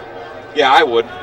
But this could have turned into a much bigger play, obviously. Well, obviously the holding was going to bring it back, but at the same time, that little pitch out to the outside was set up. And there it is. I mean, look. Threw it a little bit behind. You see the holding right there. Yep. The holding that was committed. But, he had trouble fumbling the football. There could have had a bigger play on it. Arrington did a good job to get on that ball and not turn it over there. So now it's 3rd, and we'll call it 12 from the Notre Dame 49-yard line. Alexander's got the bomb. He's got a man open, and it is nearly caught. Great defense down there by number 14, Martin, who was on the coverage. Allen couldn't bring it in, but he had a step on the receiver. Yeah, he definitely had a step. And, I'm surprised that Allen didn't bring that one in. That's about the only thing that has slipped off his fingertips today. Watch for Carlton Downs. He's the return specialist. He hasn't broke one today, but he's exciting and fast. And Notre Dame would love a great return here. Well, I'll tell you what, a huge defensive stand here for Notre Dame. They got exactly what they needed. Now Downs could provide them a little bit of field position. We could have ourselves a ball game. It's a good kick that's going to chase Downs to the other side. He'll never get a chance to return it. It goes out about the 26. Maybe not exactly what St. Mary's wanted, but Notre Dame has 74 yards to go to get this in the end zone, trailing 21-7. 5 plays, 61 yards. Wiley on the 2-yard run. Wiley seems to be finding himself now. Yes, he is. There's no doubt about that. You think about the last 2 possessions, they ran off a total of 20 plays. So if they can get another long drive here and keep the defense off the field, we could have a heck of a 4th quarter. Wiley fakes it twice. He's looking for somebody. Got a man over the middle, and the ball is not caught. That's one thing I like about these St. Mary's players. You get your hands on the ball, you're going to pay the price. Yeah, Thomas was trying to pull that one as best he could, but, St. Mary's right there, able to get a hand on it, disrupt the play. And a nice defensive play that time by Nick. I'm going to just avoid his last name. I'll let you say it. Okay, Kenneth Snick on the hit. There you go. Chalk one up for me. That's right. Chalk it up to you. I'm staying away from that last name. Great name for Scrabble. Oh, yeah, you got it. It's only 12 letters. 2nd down and 10 at the Notre Dame 25. In the shotgun again is Wiley. They go around the left end, and what a shot at the 25-yard line. And I believe that's number 9 on that tackle. Oh, actually number 8 that time. McLaurin. Yeah, Chris McLaurin coming up there making a hit. He's had a couple big hits here today, Scott. Take a look at this hit. Yeah, this is an outstanding hit. Look at this thing. Boom! He stayed at home, he read it all the way, and now Notre Dame almost has to go to the air. Watch for Hendon on a play here. They haven't got it to him yet. He's in now. He's on the far left. 3rd and 10. Big play for the Irish. They fake the handoff while he's on a rollout. He's in trouble. He's not even going to get a chance to throw this one, and he's sacked at the 20, and it's 4th and 15, and now Notre Dame will have to give it up. Yeah, Lever did there on the tackle that time, and really just there's nothing they could do on that play at all. St. Mary's was just all over the place that time, and the chains aren't moving this time for Notre Dame. So, St. Mary's looks like they're trying to get back control of the ball game here. They look to get the ball inside Notre Dame territory. Ooh. It's a high snap. Nice job of bringing it down, but it's off the side of the foot, and it will bounce out of bounds. No, it'll stay in bounds at the 42-yard line. So right now, St. Mary's in business. You cannot give them the ball in your territory, not when you're down 21-7. No, they have a chance right now, even though 6:48 left in the third. You hate to say they could have a chance to put away the game here, but certainly Notre Dame can't afford to give up any more points than They can't afford to give up any more points. Even a field goal would be doomed right here for Notre Dame. It's going to make it awful tough. Then you're talking about having some kind of a big play, a 60-yarder, 70-yarder return or what have you to get yourself back in. And you just don't want to have to rely on that. Arrington checks out of the game. And they go up the middle for a couple yards there. It's number 5, Travis. We haven't called his name since early in the first quarter. He picks up 2. It's 2nd down and 8 for St. Mary's. Yeah, they're not going to be in a rush here either. I mean, they're also trying to work on the clock, even though it's early. Again, they're going to want that clock to go ahead and spin a little bit. We'll see what they come up with here on 2nd down and 8. 2 wideouts, full backfield. Alexander under center. They'll fake it. He nearly dropped the ball. Got a receiver open down the right side. What a fabulous catch there at the 10-yard line. I'll tell you what, that was a big-time play there by Stogdill coming up with that catch. I'll tell you what, though, I bought the fake. I thought he juggled it for a second, too, before he threw it. I bought the fake going into the line, and it was a collision, with the first back through. And watch this, boom, right there. Big 77 buys the fake, too. And then all of a sudden, Alexander able to get that one up on top, and it was just a, kind of a fair catch situation. Our cameraman didn't fall for it, though. No, absolutely not. First down from the 10, and they dragged the pile to about the 6-yard line. That was a tough 4 yards there by number 32, Reed. But going back to that play, that's what I was talking about. They're a good ball handling club. And when you have a good ball handling club, you have to respect each and every fake. And if you do respect each and every fake, then that opens up some other options for you. Because they're not all of a sudden, obviously he wasn't, running down the quarterback at that time. He had time to go ahead and loft that ball up. They can get a first down without getting a touchdown here. They can get it inside the 1. It's a first down. They run to the left side and dragging tacklers to the 2-yard line, which will bring up 3rd and a little over 1. The ball was carried by Malcolm Arrington. He's just a horse. Yeah, he's tough. So now the pressure on the Notre Dame defense, they need 2 stops here. They're going to call it closer to 2 yards for a first down. almost 3 for a touchdown. And, you know, the important thing to this, for this, it's not so much that they're getting warmed up for the playoffs too, but their seeding's going to take place tomorrow, and it certainly makes a big difference being a 1-loss team compared to a 2-loss team. It could mean the difference of 2 home games. It could, very well. They run it to the left, and it's an easy touchdown for Arrington. And St. Mary's will go up 27-7. So what a turnaround there. Looked like Notre Dame had things going their way. Now St. Mary's takes it right back and now have the 3-touchdown lead again. And you feel the dome deflate a little bit here for Notre Dame because of that touchdown as Arrington just waltzed in for a second of the day. Dupac to try the conversion, the hold, and the kick is good. So St. Mary's looking good, headed into the playoffs with a 28-7 lead. Let's take a look at it again. Touchdown, that is. And certainly just kind of popped the gap. Not much to it. Look at there. Boom. Nice helmet on helmet. Everybody's got a man.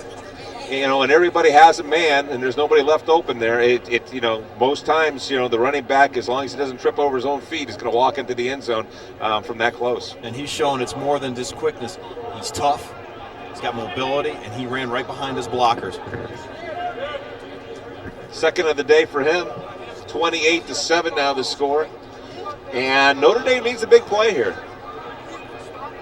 Maybe Downs could run this one back here. All of a sudden, the momentum will switch again here, and we'll get a little bit more life back into the building on the Notre Dame side. Well, it's going to take something like that for Notre Dame to get back in this football game. They're going to need something explosive, and we'll see what happens. They have Downs down there. He's joined by Aaron Gant, number 6. And it will be Downs, 20, 30, not quite.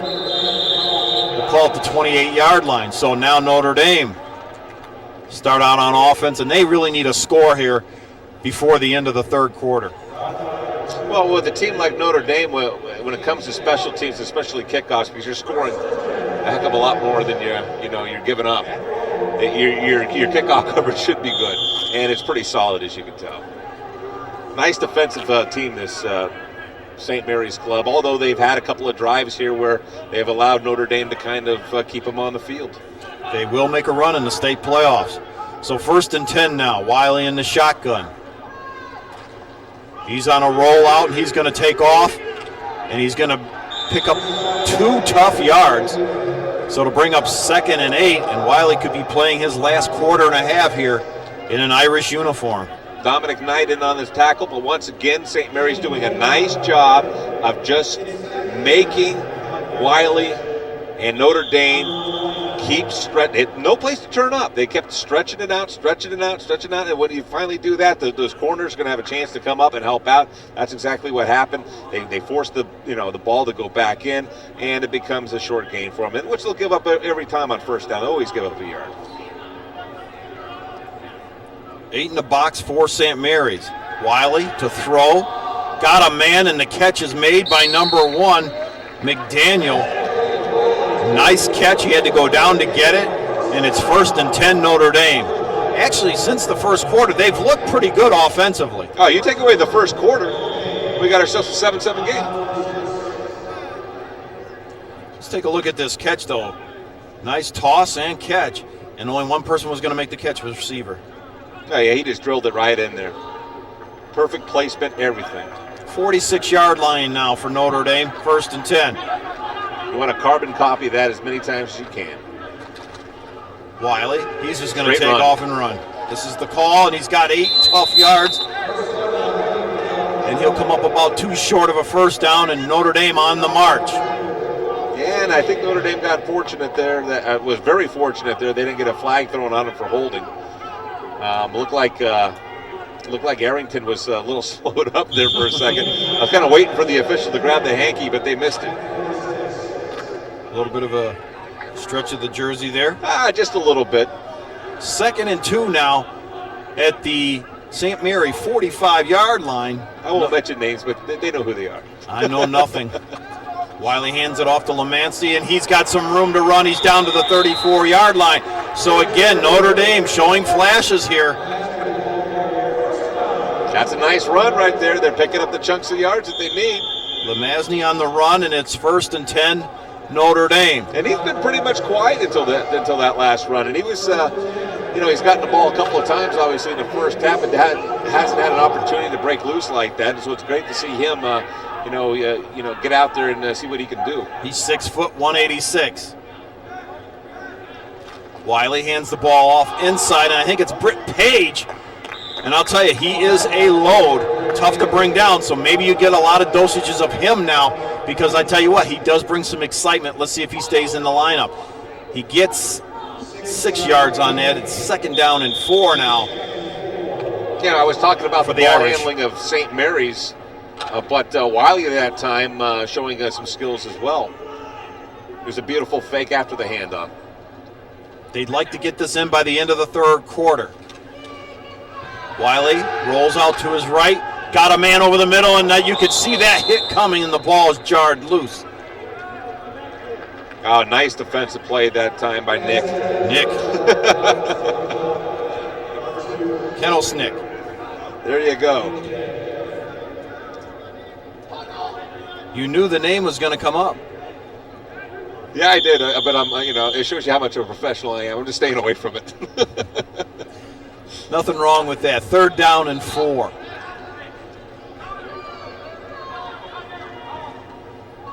Full backfield, out of the shotgun is Wiley.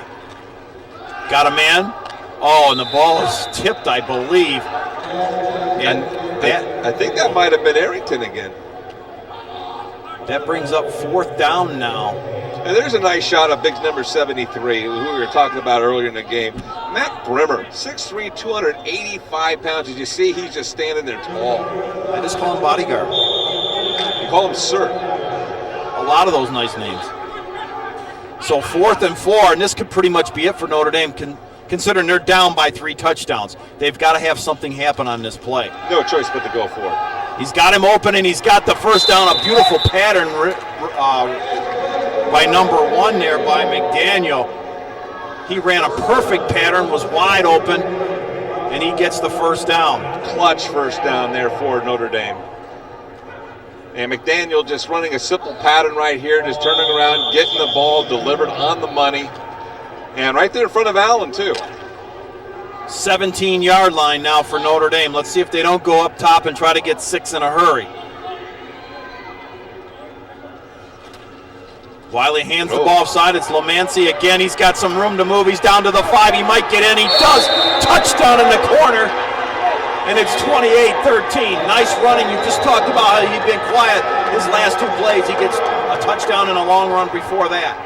Well, I'll tell you what, that little series that they have about, faking to the 1 back, coming back around to the 2nd back, it was a simple trap play, I think, that we'll discover here once we see the play again. But, Lemancy, simply a lot of guts on that play, too, because he could have been brought down at the 10-yard line.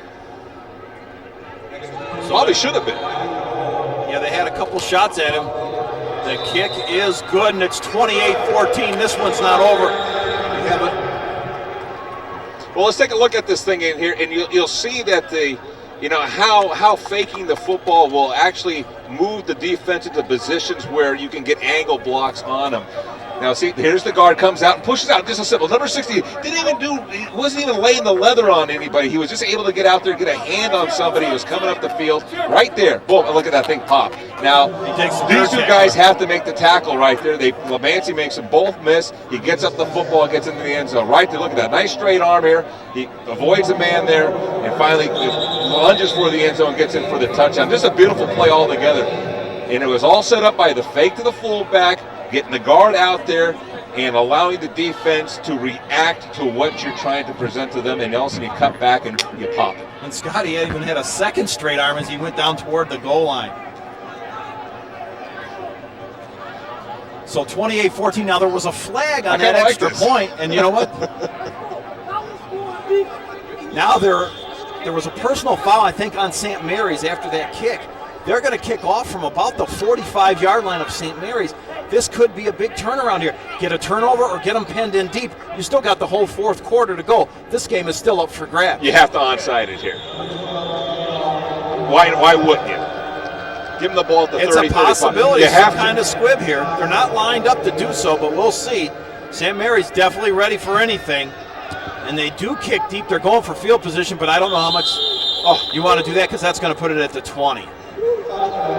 I think a squib down around the 15 or 10 would have been a good idea. But Notre Dame back in the football game and doing what they thought they had to do. Well, you can't kick it out of bounds and like pin them down deep. It's not one of those type of deals. You can't do that. But, giving the ball up at the 20 compared to maybe the 32, who cares? You're down by 14 points. You got to try to make a play here. I'm in agreement with you on that. You're only 2 touchdowns down. Your team wants some kind of break, and that might have been it. But they do have him at the 20. Let's see what happens. 1st and 10. They go up the middle, and there's not much there. This Notre Dame defense is fired up as Arrington carries for 2. 2nd down and 8 now for St. Mary's, and now Notre Dame needs a stop here. Yeah, Notre Dame needs a big stop. St. Mary's is, I wouldn't say reeling by any stretch of the imagination, but they certainly can't turn the ball over and go give a 3 and out here. 9 plays, 72 yards. Lemancy on the 17-yard run. The extra point was good. And it's 2nd down and 8. We're down to 30 seconds to go, 3rd quarter. Alexander with the count.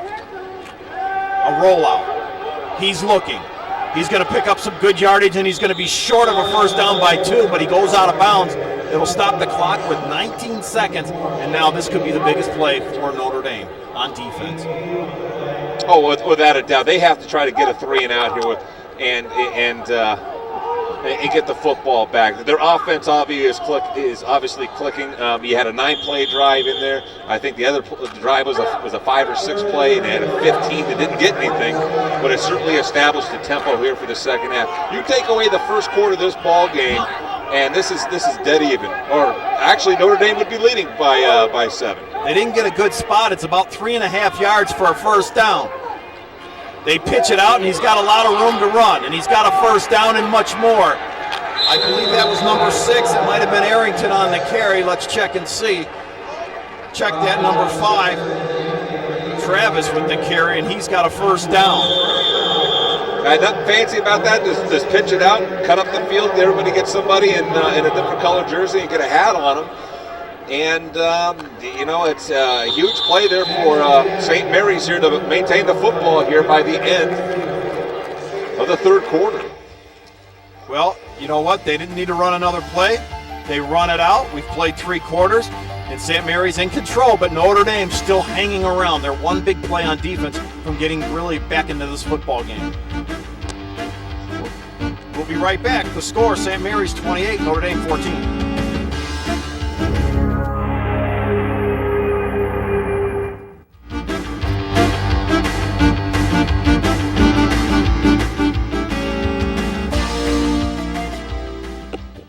For the start of the 4th quarter, Joe Cochran and Scott Johnson. Scott, Notre Dame just hanging in there. They need a stop, though, here on this drive. I am certainly impressed with Notre Dame and the fight that they've had. I mean, they were down and out, 3 and out, 3 and out, 3 and out, down 21-0. St. Mary's running all over the place, and this team has shown so much character coming back in this game. It's been nice to see. It's refreshing. A run up the middle, and it's for big yardage again. It's number 5, and you're going to get a dosage of Travis now. It did look like it was going to be blowout city. 21 quick points. Since then, Notre Dame's outscored them 14-7. But right now, the defense has got to come up with something. Well, St. Mary's on the other side, too, is kind of sensing it, too. They're going, hey, this team's got a little bit of momentum. We got to go out there and hit them in the mouth. And don't you try that up here now. No. Okay. But that's, I think, what we've seen here on that 3rd down play here and that last play here is that they're going to try to establish a line of scrimmage again. 2nd and 3, and Notre Dame's offside, and it's 1st and 10 for St. Mary's. This ball will be marked off. It'll be at the 48 of Notre Dame now. Yeah, so I think that's what we're going to see here from St. Mary's is, getting back after the basics. Let's just go ahead and get our big lineman. Let's get behind number 73 and let's just go ahead and pick up 3-4 yards, 3-4 yards, move that clock, punch it another touchdown, and seal this one. Let's see if we get some Travis or Arrington on this play. Number 5 and 6. Those are the guys who seem to be getting the touches now here in the fourth quarter. 11:08 to go. They're going to run again, and it is number 6, Arrington, and he scrambles for about 5 yards. 2nd down and 5. Actually, that was Travis that time. It was. I apologize. I shouldn't have to apologize. That's true. I take it back. 2nd and 5 now. My man with the binoculars here talking. Yeah, right, exactly. I had an advantage on you on that one. But once again, it's a smash mouth football. It is. And that's what we're going to see here. There's no doubt about it. This should be a similar play. 2nd and 5 now for St. Mary's. Look, they get the 2 big men out there, and they're running right there. But a nice play. Oh. 1 yard gain. It'll be 3rd down and 4. And let's see maybe if St. Mary's doesn't try a short pass here to pick up the 1st down with Notre Dame thinking run. Pat Williams coming in there making the stop, a critical stop there for Notre Dame too. Because that hole was developing and he came in there and made the play. So just a nice job. When they needed to have a big play, they got it right there. As you look at that defensive line, got to be a little tired by now. They spent a lot of the first quarter on the field, and they've been on for this drive now that started back in the 3rd quarter. 3rd down and a long 4 for St. Mary's, and they will try to pass. Got a man wide open, and the catch is not made. It was juggled and then hit the ground. Number 4, Stoggill, with the attempt for the catch. Good sportsmanship. Walks up to the official, pats him on the back. 4th down now. Well, I think that was 4 because I think it looked like he might have made the catch, and the official was right there, and he probably said, yeah, you got it right on that one. From here, it almost looked like he did pull that down. I actually thought that he did, but I wasn't sure the ball had touched the ground. He kind of trapped it, came up with it, how they raised the hand and what have you. So 4th down now, and now Notre Dame trying to set up a return. It's a very high kick. You can't get much of a return on this. It bounces at the 22. That's about where it ends up. It looks like a team pitcher with How about that? St. Mary's around that football. It Look at sure that. did. 8-9 guys there. So with 9:34 to go, which is plenty of time for Notre Dame, they need a score on this drive, though, trailing 28-14. Yeah, they can't take their time necessarily, but, they don't have to rush it either. Like you said, 9:34 remaining here in the quarter. You want to try to get that score in there no later than the 6-minute mark if you can. So they have some options here to run the football at the same time they do pass. And Wiley is so tough, but he gives the ball to the first man through, and I believe he fumbles the football after a 7-yard pickup. That's a heartbreaker right there. The ball was jarred loose at the last minute. It was Britt Page with the carry, and I believe number 1, Allen, came up with it, and that is just tough to hit such positive yardage on that play. Yeah, they had a nice hole going there, and Page did a nice job at dancing. Watch Page here come through the line of scrimmage. It opens up right there, and he dances his way past one man here, but great strip there. I can't see. It looked like it was. It was Travis who knocked the ball out. Was it Travis? I think he got a shoulder there at the very end. Number 5. It could have been Nick too. Well, regardless, it's St. Mary ball, and they're going to get about 2, 2nd and 8. And now Notre Dame can not afford to give up anything here. No, they're done giving up points for the day if they plan on winning this thing. 2nd and 8. That is our first turnover. I think so. I believe so. Not bad. There's been a lot of hard hitting out there and people hanging on to the ball. That's actually surprising. So 28-14, 2nd and 8, St. Mary's. Looking to put this one away. They keep it on the ground on a quarterback option, and not much there for Alexander. Will call it a yard. It's 3rd down and 7, and once again, Notre Dame needs a stop. Gilliard with a nice stop that time, because if he doesn't get him, Alexander's probably going to be dancing in the end zone there. So that was a beautiful tackle at a key time. And you're talking about we always say 3rd down, the play of the game, that type of thing. But in this case, this certainly is going to dictate probably. They certainly could seal things up here with a 3rd down and all of a sudden converting it into a touchdown. 3rd and 7. Up the middle. We haven't called this guy's number much. Sprigno, number 24. A senior, and he gets a carry, and he gets about 8. Stefano. Say that fast 3 times. I think you'll want to go back to Nick. Yeah, definitely. 3rd down, check that, 4th down, and a long one, and now the ball game probably hangs in the balance on this play. A 1st down by St. Mary's can just about ice it. Notre Dame stops them. They still have life. We have 7.5 minutes to go, 4th quarter. Great surge by the offensive line, but I don't think it was enough. I think Notre Dame came up with a stop, and they did, maybe even a loss. I think they did. I think they stopped them. So now Notre Dame must hurry up with 7:25 to go, march the ball down the field, and try to get it down there with about 3 minutes to go in the game. Well, what's interesting, Joe, is that let's see the defensive play here. Look first at the of all. surge at the beginning. It looks like he's going to make the 1st down. Oh, look at that nice stop there. Can't read his number right there. Couldn't read his number, but that was a great defensive play. Well, the funny thing is, Joe, is that we've seen games, you and I, where all of a sudden a team will pop an 80-yard run. It hasn't been too long. It hasn't been too long ago that we saw that. Nice toss and catch. The catch made by McDaniel out of bounds. He takes a hit but hangs on. And now Notre Dame, they got to feel life. Hey, the defense went out there. We turned the ball over, and they did not even allow more than just the 1 1st down. Then they get the stop on 4th and 1. Let's take it down there and score and see if we can't put it back in the hands of the defense. Great way to start off by picking up a 1st down on 1st down. And he gets out of bounds, which is critical. Well, and we're back that up. Even though they did not, even though they turned the ball over and St. Mary's had it for a short period of time, 7 minutes, 19 seconds, there's still plenty of time here. They can get a couple of big plays and get in the end zone quickly here. We got a ball game. Really, you're still over half a quarter. Wiley eludes the sack, and he gets up to about the 39-yard line. He made something happen out of nothing. It'll be 2nd down and 6. He should have been stopped for a 5-yard loss on the play, and that athletic ability of his just would not be denied. 2nd down and 6, a lot more manageable than 2nd and 15. So Notre Dame still has a heartbeat here. And if he was just a step away from actually getting a few more on top of that, like another 30 or so. Possibly to go up top now. They have the speedsters out to each side. 2nd down and 6. Wiley calling the signals in the shotgun. There he is. He's got him open. Oh, and he can't bring it down. He went up with one hand.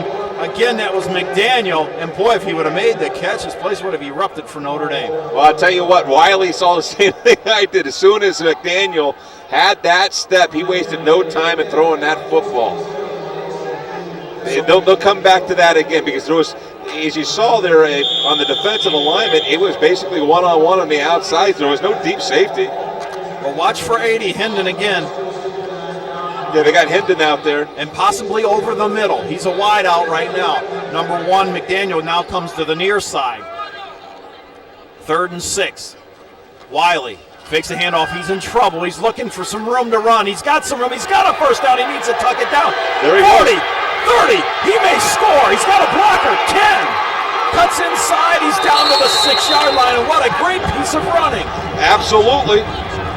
If it wasn't for Stodgill, he'd be in the end zone right now. Did you see the wonderful move he put on Allen about the 20-yard line, He too? did. He shaked him right out of his shoes. This is the play that we could have saw just a second ago that I was talking about him being one step away from picking up an additional 30. This time he picked up an additional 50 on the thing and just showcased some great athletic ability on this play. Coming up on 6 minutes. Boy, I tell you, this was some great running. I thought maybe they're going to try to strip the ball out here. Look at him right there, boom. He needed to get a tackle on him, and it's just straight up the field. Gets that big move on Allen right there. And now we're back to live action. Mancy inside.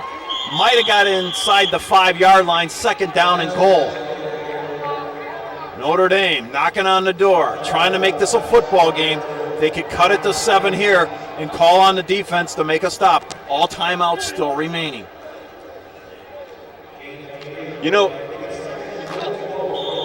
And the thing is here is that you don't want to waste too much time here in the end. You need to throw the ball, I think, at this point too. You need to save some. You need to save some time on the clock if it's not going to, if you're not going to make it in on the run. Wiley got a man in the corner, and it's a touchdown. McDaniel scores, and he has had a great second half. It's 28-20, an extra point, and it's a 7-point game. And I tell you what, this Notre Dame defense is going to come out here fired up. Nice looking pass, Scott. Yeah, absolutely. They got what they needed to get right there at the time that they needed to. We talked about them maybe scoring around 6 minutes. Well, it's 5-17, and you had a turnover there in the middle. I mean, this Notre Dame offense has been completely different since those first 3 series. It's not even the same club that we saw. Morasso to kick the extra point, and it is good as he line drives it through. I didn't know if he was going to hook it. It's 28-21. This is a carbon copy of what I seen when they took on Detroit Crockett. They were down 12-0 at the half, got 2 late touchdowns to tie the game, but lost in overtime. This is almost the same thing. They were pushed around, and here they are now, down a touchdown. Scott, let's take a look at the TD here. Yeah, McDaniel just going to try to find some room in the end zone here. Nice and he's right there. He does a little simple out pattern. Wiley right there with the ball. He has enough room to put get 1 foot in bounds. He gets both of them in. And all of a sudden, it's a 7-point game. And, Joe, I don't want to say it. They score that touchdown at the end of the half on that 15-play drive. I know it. But you can't live with what ifs now. You can't. If and buts, candy and nuts, we'd all have a Merry Christmas. Yeah, you go. So, McDaniel, I'm really impressed with him. He's quite an athlete.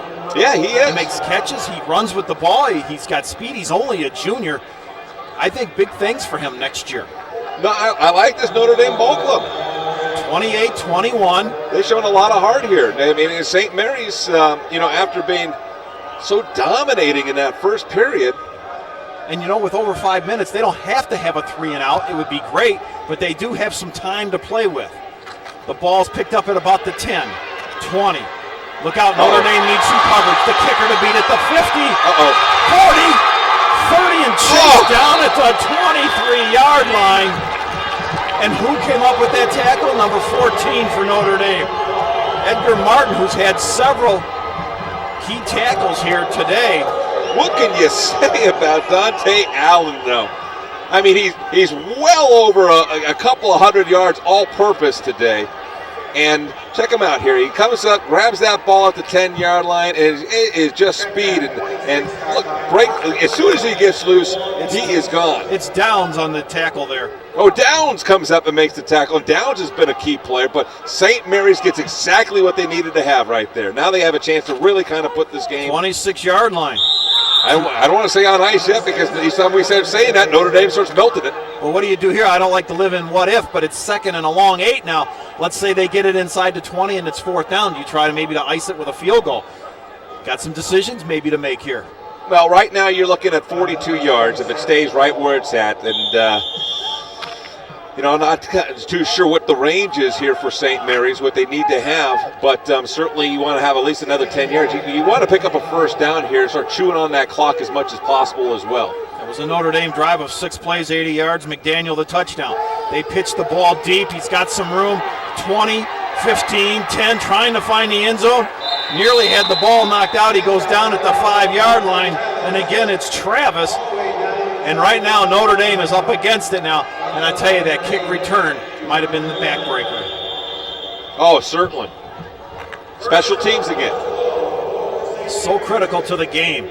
And Travis there with a great run off the tackle there, almost got into the end zone and could have shut us both up.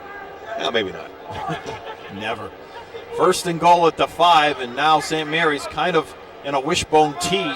Let's see if they just don't try to run the ball right at Notre Dame. No, they're right up the middle. Oh, they do, and it's a touchdown.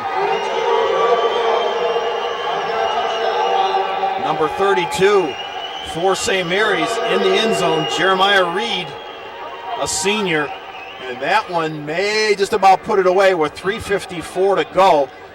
And now back to a 2-touchdown lead. You talk about emotions like a roller coaster up and down. Here was Notre Dame looking for a defensive stop, and now they give up another touchdown. After getting within 7. We still haven't seen the kickoff on the other side there. That's true. And that was quick. And the kick is perfect. It's a track meet all of a sudden. 35-21 St. Mary's. That was Dupac on the extra point. Let's take a look at the TD, Scott. I bet you there was a small trap here as we take a look at it. No, maybe not. He's just straight up the middle. Just kind of going to that first back and continue on with the fake. Quarterback really sold it. Yeah, quarterback sold it, but the offensive line probably really didn't need him to sell it because it's kind of opened up a nice gap there, and he was able to dance in. So a nice play there by Reed to take that one in for the touchdown. It's a 14-point game again. We have just under 4 minutes remaining here in this contest, and right now, if Notre Dame could get the kind of return that St. Mary's got, or even a little better, or even a little bit better, then we're talking again about the possibilities. They got to get some field position out of here. Well, Downs has speed. He's the man that made the tackle on the kick return. Let's see if he can't return one. If he's not winded after that, it's a deep kick, and Downs is going to have a hard time fielding this, and it rolls out of bounds. That's a smart thing. Now Notre Dame has great field position, but I would say in about a minute and a half, they've had to have this in the end zone. Yeah, they have to get it in as soon as possible, and then the defense is going to certainly have to get a 3-and-out now. And you'd have to almost probably go onside kick if it does take a couple minutes to get a score here. So they will set this up at the 35-yard line for Notre Dame. And the funny thing about this is that while this is a penalty, it gives them good field position at the 35. Last drive was 3 plays, 26 yards. Didn't take very long. Reed, 5-yard run. It's not a bad penalty because obviously anytime in the kicking game, the best return is no return. Even though you get the ball at the 35 here, it's great field position. You hate to do that on a regular basis. In this situation, not that bad. And again, no time goes off the clock. No time goes off the clock, but for St. Mary's, they don't get the return into their own yard, their own side of the field. Well, there's only a 2-yard gain, but I think this play would have came back. I think there's a motion penalty against Notre Dame, but let's check it first.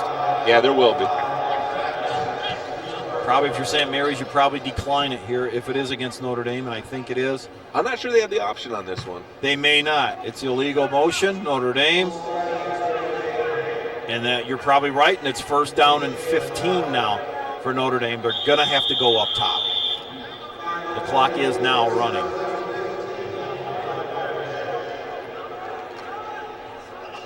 So St. Mary's trying to close out the season 8-1 and maybe get some home cooking in the playoffs.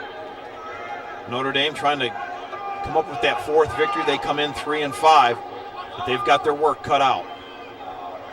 Wiley calls the signals, drops back, looking, decides to take off. He's got some positive yardage. He's to the 45, and I think I see a flag, and this may be a hold against Notre Dame, and if it is, that's tough because he just ran for 15 yards. Yeah, it's definitely a hold.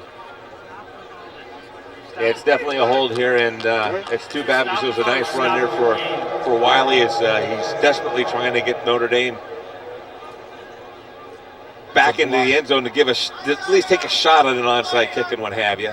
Oh, a double penalty. It was a block in the back and a face mask. So you redo the down, but still that kind of goes against Notre Dame because they had the 15-yard pickup. Well, and at the same time, it's a win for St. Mary's, too, because it takes the time off the clock on the play. And that's all they care about here. They'll give up 5 yards on this play. They'll give up 10 yards on this play as long as the clock is running. Yeah, didn't get out of bounds. Hendon, number 80, checks in for the Irish, and right now it's almost desperate time. They're under 3 minutes to go, and they need 2 touchdowns.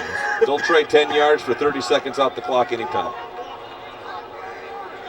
1st and 15 again. Wiley throws it outside here. Got to get out of Far bounds. side, and he did not get out of. Yes, he did. They are going to give him out of bounds, and it is 2nd down after about a 7-yard pickup. 2nd and 8 now. St. Mary's is trying to keep everything in front of them. The last thing that they want is anybody going up top. Again, that was McDaniel there. Yeah, they're not going to let anything easy up top, but eventually Notre Dame's going to have to do that. But there's no quit in this Irish team. Now, St. Mary's wants to keep Notre Dame in the middle of the field. It doesn't matter what the play is. Let's see if they can't get the ball over to McDaniel again. 2 men deep, too. Looking, and he's going to take a sack this time, and that's something they didn't need. Calvin Wiley is sacked.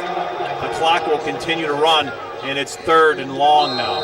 And I think Notre Dame wants a timeout.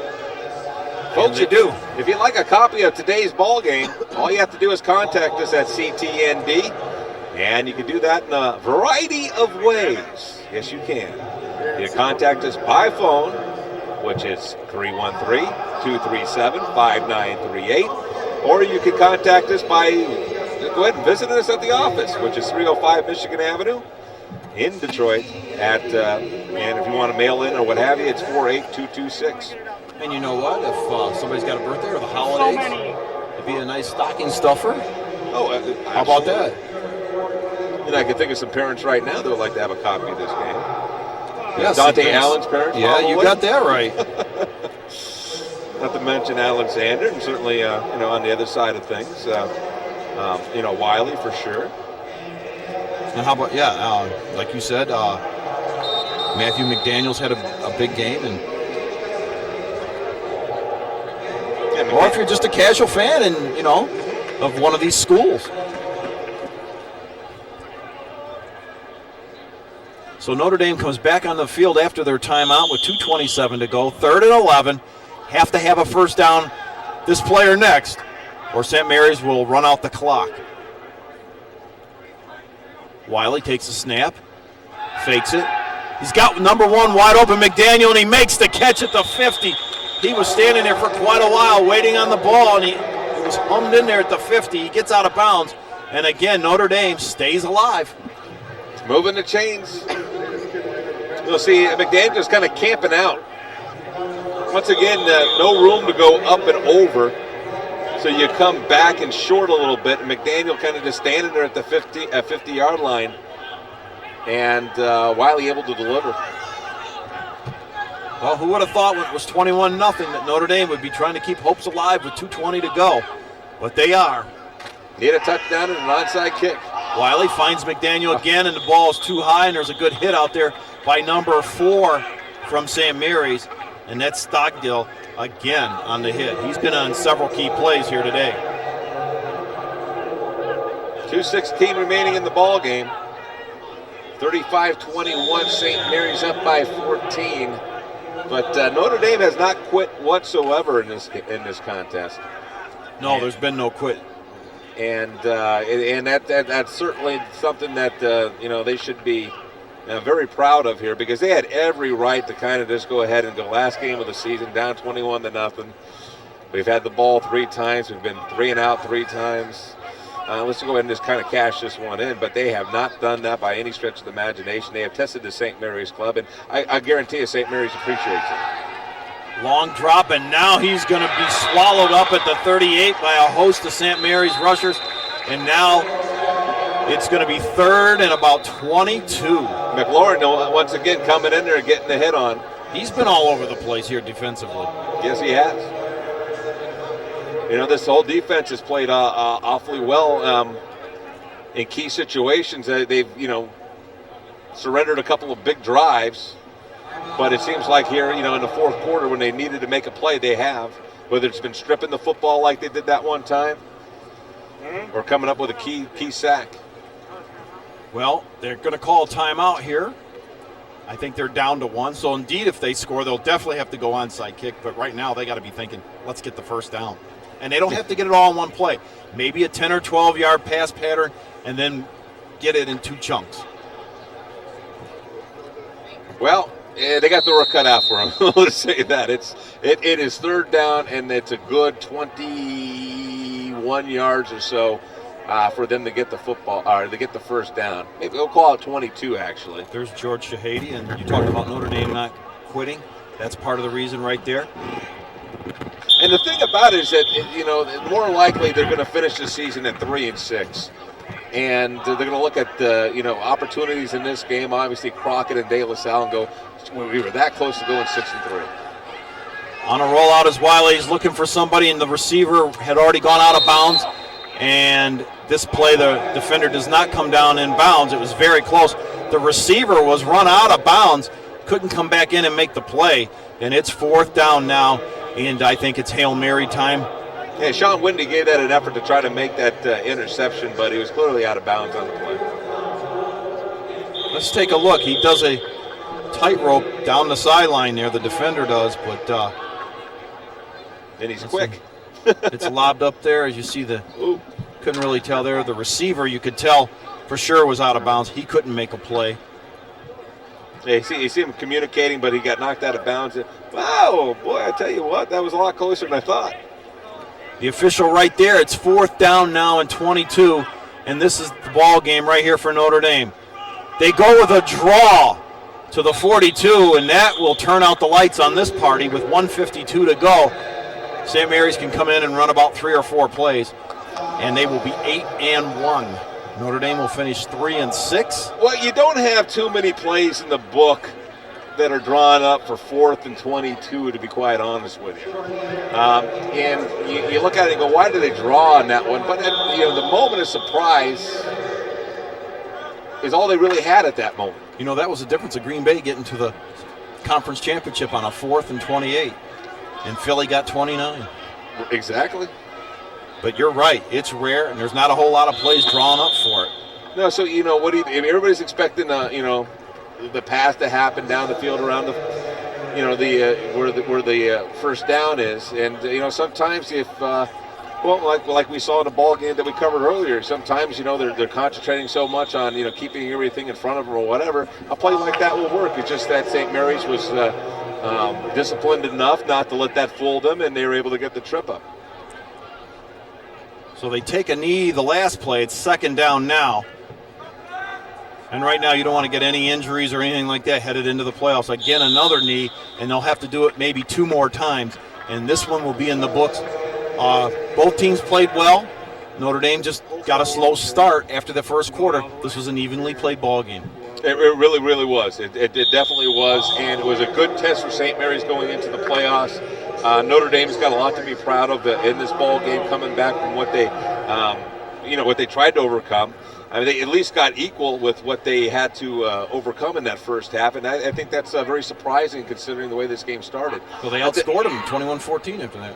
Exactly, and at the same time, St. Mary's picks up a much-needed win for a couple different reasons. Sure, they're going to the playoffs. We already know that, but as you mentioned earlier, this could be the difference. Winning this game could be the difference in hosting maybe not just one game, 2 or 3 games.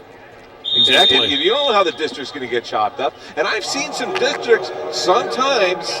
I mean, I remember a district a few years ago up in the Flint area that had a 10-0 Saginaw team, a 10-0 Powers team, not 10-0, but 9-0, 9-0, and a 9-0 Lapeer West team. There were 3 undefeated teams in there. Somebody, almost unfair. Saginaw High was undefeated, had to start the playoffs on the road. That's unbelievable. And you got some teams with 3 losses starting. That'll do it from here. Congratulations to St. Mary's. We're going to take a break. The final score, St. Mary's 35, Notre Dame 21. Come back.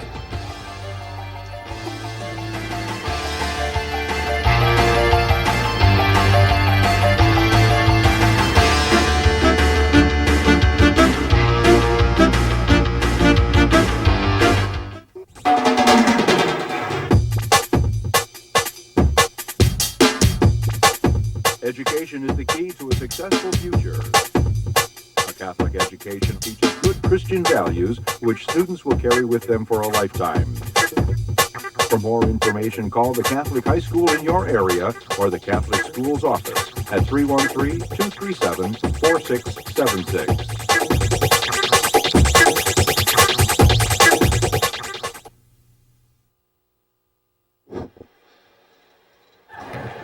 Welcome back here to Ford Field, where we have just witnessed St. Mary's defeating Notre Dame by the score of 35-21. Scott Johnson along with Joe Cochran here on this championship day here at Ford Field, and we're getting ready here for the presentation of the trophies.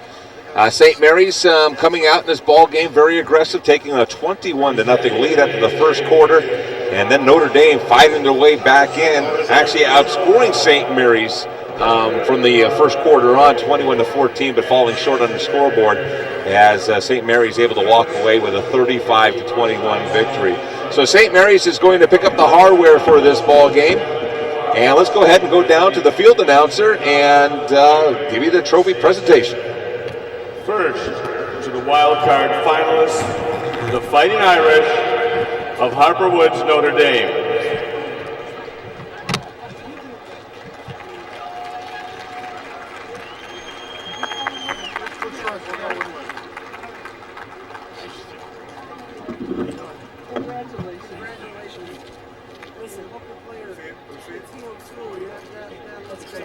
Good to have you out here doing this. Congratulations. Great job. Captains. And now, the 2004 wild card winners, the Eaglets of Orchard Lake St. Mary's.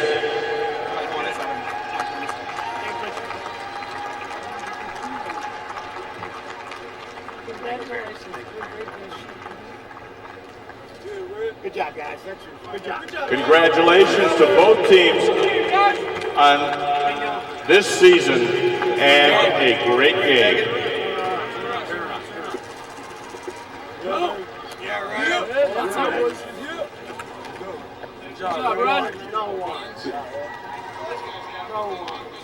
And welcome back here to Ford Field once again. Scott Johnson, Joe Cochran.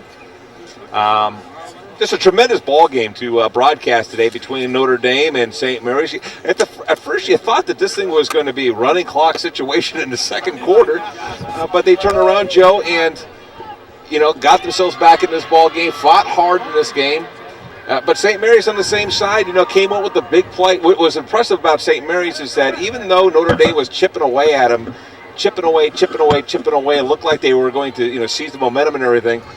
St. Mary's would come up with the big plays when they had to stop any momentum.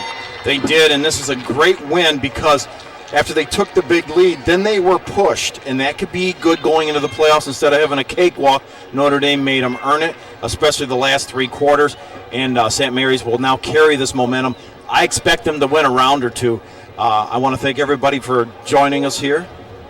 We're going to have some awards. We're going to take a break. The final score again, St. Mary's 35, Notre Dame 21.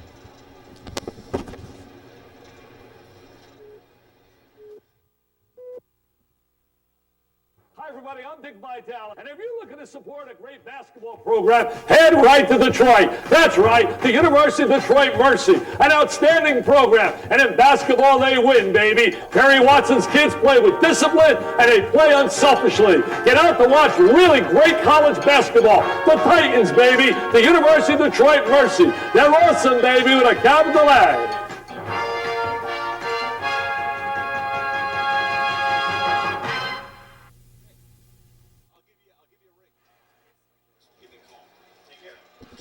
Ladies and gentlemen, with us this afternoon at Prep Bowl 32 are the homecoming queens from Catholic League high schools.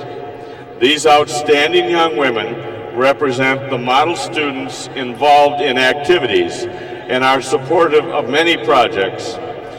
We present them with a photo plaque which commemorates their service, their school spirit, their many sacrifices of